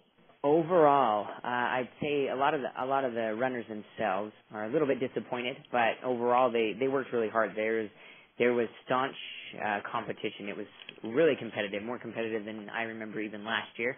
But I think both teams put everything they could into it. So overall, we'll just look really quickly at each one. The girls, so only 4 showed up out of 7. We did have a couple injuries, and we had another student that hadn't quite got everything ready and prepared, so she wasn't able to run. But in the end, we had Kaisa Johnson and Emily Willis and Grace Wamsley and Lauren Thompson running. So those are our 4 runners, and they went out there and they put their hearts into it, I'll tell you that. I'll just say, starting with Lauren, as a senior, she's been running for 4 years, region champ for 4 years, and she's ran really, really well throughout these 4 years for cross country. She's put a lot of time and effort into it. And then while she was out there on the course today, she wasn't feeling very well and ended up having to stop a couple times. And so in her words, dry heave, she really wasn't feeling well, and you could tell halfway through the race that there was something wrong because she wasn't running normal. But she ended up coming in 18th, not where she should have been. She was shooting for top 10 and for better time, but she worked really hard. Grace and Emily, they worked really hard as well, but they haven't quite had quite as much time to put into practice and prep for state. And so with the little bit of practice that they put in a lot of effort running, and they worked really, really hard. So they came in the next 2. And then Kaisa Johnson, you could tell in the beginning of the race that something went wrong. And so for her, she was also ill and feeling sick, and she didn't come up with quite the race she wanted. So girls came away with 8th place, and they were disappointed, but overall they did work really hard on the course, and I'm proud of them, the effort that they made in there. Boys side, we had 6 boys run. Josh England wasn't feeling very well, so he actually stayed home and wasn't able to run this race, although he ran region last week and helped us place 2nd there. But the overall team, though, we picked up Danny, who wasn't here for region last week, and Danny Staley, and he ran and finished, which was awesome for him. He was really excited to be able to be out there and finish. He's been fighting an injury in his leg all year, and he ran through the pain and did really well. But other than that, Jaden Ward, our freshman, came out and took first for our team. I think overall he was in the mid-30s, 37th, I think, which that shows you the competition, what he was competing against. And they were very, very tough teams that ran there and ran very, very well. So we, as well for boys, placed 8th. But once again, boys came out and ran tough. We had some complaints about the difficulty of the course and what they weren't ready for, which is it's hard to do when you only have 2 races in the year. It's hard to prep for state. But I feel like we did overall well for the young team that we had on the boys' side and for the ill team on the girls' side. So that's where we're at, and we're going to move forward to track season and then cross country next year for those that will be returning. Well, sorry to hear that Lauren was not feeling well, and a couple others as well. And that's got to be tough on your senior year, your final race in cross country, and not feeling well. Yeah, it was. I gave her a story of a young man who was number 1 on the 6A team that I coached just a few years back, and he got the flu literally the day before state, and they doctor said, no, you're not even going to run state, and he was pretty disappointed. He was projected to take probably top 3 in that race and carry his team to probably a top 3 title as well.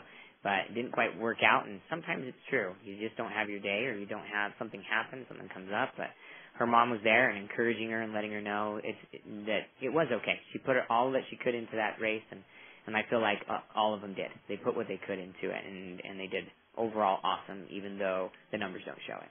Is there anything else, Coach Wortham, that you want to touch on about the season's cross-country team and the region and state races? I don't think so right now. Just the kids really have put everything out there, and I've realized that as I've seen them push very, very hard and throughout practices, and then moving right into these races. And we're looking forward to next year. Looking forward to a really good year next year as we practice throughout the year and then into the summer, and we'll see some improvement and some exciting races to come next year. Aaron Wortham, cross-country coach at Rich High School. Thanks so much for your time. Again, congratulations on the region finishes and a fun season. Yeah, thank you, Ryan. Have a great day. That was cross-country coach Aaron Wortham. Thanks for your time, Coach. Rebels with the win. 9-6 in overtime. Rebels stopped Altamont on their possession in overtime. We were tied at 6, and then Rich got the ball down to the 5-yard line. They went back a couple of plays backwards to the 10. On 4th and 8, they kick the field goal. Huffaker nails it from 27 yards out. The Rebels win 9-6 in overtime and force a 3-way tie. Layton Christian lost to Duchesne today, so Rich, Layton Christian, Altamont all 1-2 in region 1A North region play. So a 3-way tie for third, or for I guess second in the region, and there will be a tiebreaker to determine playoff seeding and who plays where next weekend in the first round of the state playoffs. Welcome back to the Epic Recreation postgame show. Let's take a quick look ahead. Rebel volleyball tonight is at North Summit. That match is scheduled to start at 7:30, the varsity. And just because of tonight's football coverage, we're not going to be able to bring you that varsity volleyball match tonight at North Summit. I mean, even if I was to have foregone this post-game show, wouldn't have gotten down there to probably 7:45, and then by the time I set up all the equipment, it would have been, and got the stream going, it would have been 8 o'clock, match almost done by then probably. So unfortunately no Rebel volleyball tonight, but we will have Rebel volleyball tomorrow, senior night. As the Rebels host South Summit at Rich High School. Freshman, sophomore at 4:30, JV at 5:45. Our varsity coverage starts at 6:30 tomorrow evening from Rich High School. Rebel football team done with the regular season. They'll get back at it next week in the quarterfinals of the state playoffs, and we'll let you know just as soon as we know when and where that will be and with against what opponent. Rebels obviously hoping for a home game where they would face either Monticello or Kanab. If they go on the road, they'll face either Parowan or Milford. Saturday, tomorrow, or not tomorrow, but Saturday, the Wyoming Cowboys host the Utah State Aggies at War Memorial Stadium. Pregame's at 11:30. Kickoff, is at 12:30 right here on KADQ. Looking ahead to next week real quick, there's a community bond election meeting at Rich High Auditorium, 6 p.m. Monday night. Then not much else the rest of the week until the weekend. Friday, the volleyball team starts play at the state tournament. That's at UVU in Orem, and Rich plays first, I believe, at 11:30. Opponents have yet to be determined, but we'll have all the matches we can. We'll obviously work around the football game in the quarterfinals, so we'll cover football and then cover all the volleyball matches we can cover as well. And in the past, they've played the football game on Friday so that Rebel, the other students can be at the matches on Saturday. So we'll plan for that, and we'll bring you all the volleyball matches. We did not win the bid for the volleyball state tournament this year, but we can bring you a live audio stream with scoreboard from the volleyball state tournament next Friday and Saturday. Again, we'll cover Rebel football, and then also next weekend, the Cowboys have a Friday night game at the Colorado State Rams, the Border War at Canvas Stadium. Pregame's at 7 p.m., kickoff at 8. And again, all the Cowboys games are right here on KADQ. Well, I think that's going to do it for our look ahead. That also wraps up our Epic Recreation postgame show. For all your rentals in the Bear Lake area, visit epicrecreation.net. Rebels down 6-0 at the half, tied it at 6 with 1:28 left to go, missed the extra point. Then in overtime, Rich stops Altamont on the goal line, an incomplete pass, and then Rich kicks a 27-yard field goal to walk off with a 9-6 victory over Altamont. Thanks for tuning in. For tonight's videographer, Canyon Pace, our producer, back in the studio, AJ Lamb and Jordan Bowie. Thanks for both of you for being there. I'm Ryan STEINECKERT. We'll talk with you again soon. You've been tuned into Rich High School Rebel football on Rebel Radio, KADQ FM 98.3 with video online at mylocalradio.com. Today's game has been brought to you by these Rebel supporting businesses and individuals. Plains Tire, mylocalradio.com, Jensen Wood Motors in Montpelier, Idaho, Evanston Regional Hospital, Rocky Mountain Yeti, by the Bear Lake Convention and Visitors Bureau, Auto Farm Castle Rock Chevrolet, Westar Printing and Rocky Mountain Sign, and by Cash Honda Yamaha in Logan. The preceding has been a wholly owned production of Old West Media, no portion of which may be used or rebroadcast without the express written consent of the aforementioned rights holder. Our executive producer is Val Cook. We thank our office manager, Kayleen Anderson, and our sales manager, Julie Burley, along with KNYN Sports Director, Jake Hibbert, Bridger Valley Sports Director, Sean Bennett, and production assistants, Jordan Bowie and AJ Lamb. Biggest thanks to all of our sponsors. We thank you so much, and to you for tuning in. We invite you to visit mylocalradio.com for archived games and past interviews with Rebel players and coaches. Thank you for joining us on this presentation of Rich Rebel Sports on KADQ FM 98.3 and online at mylocalradio.com. Until the next time Rich High football team takes the field,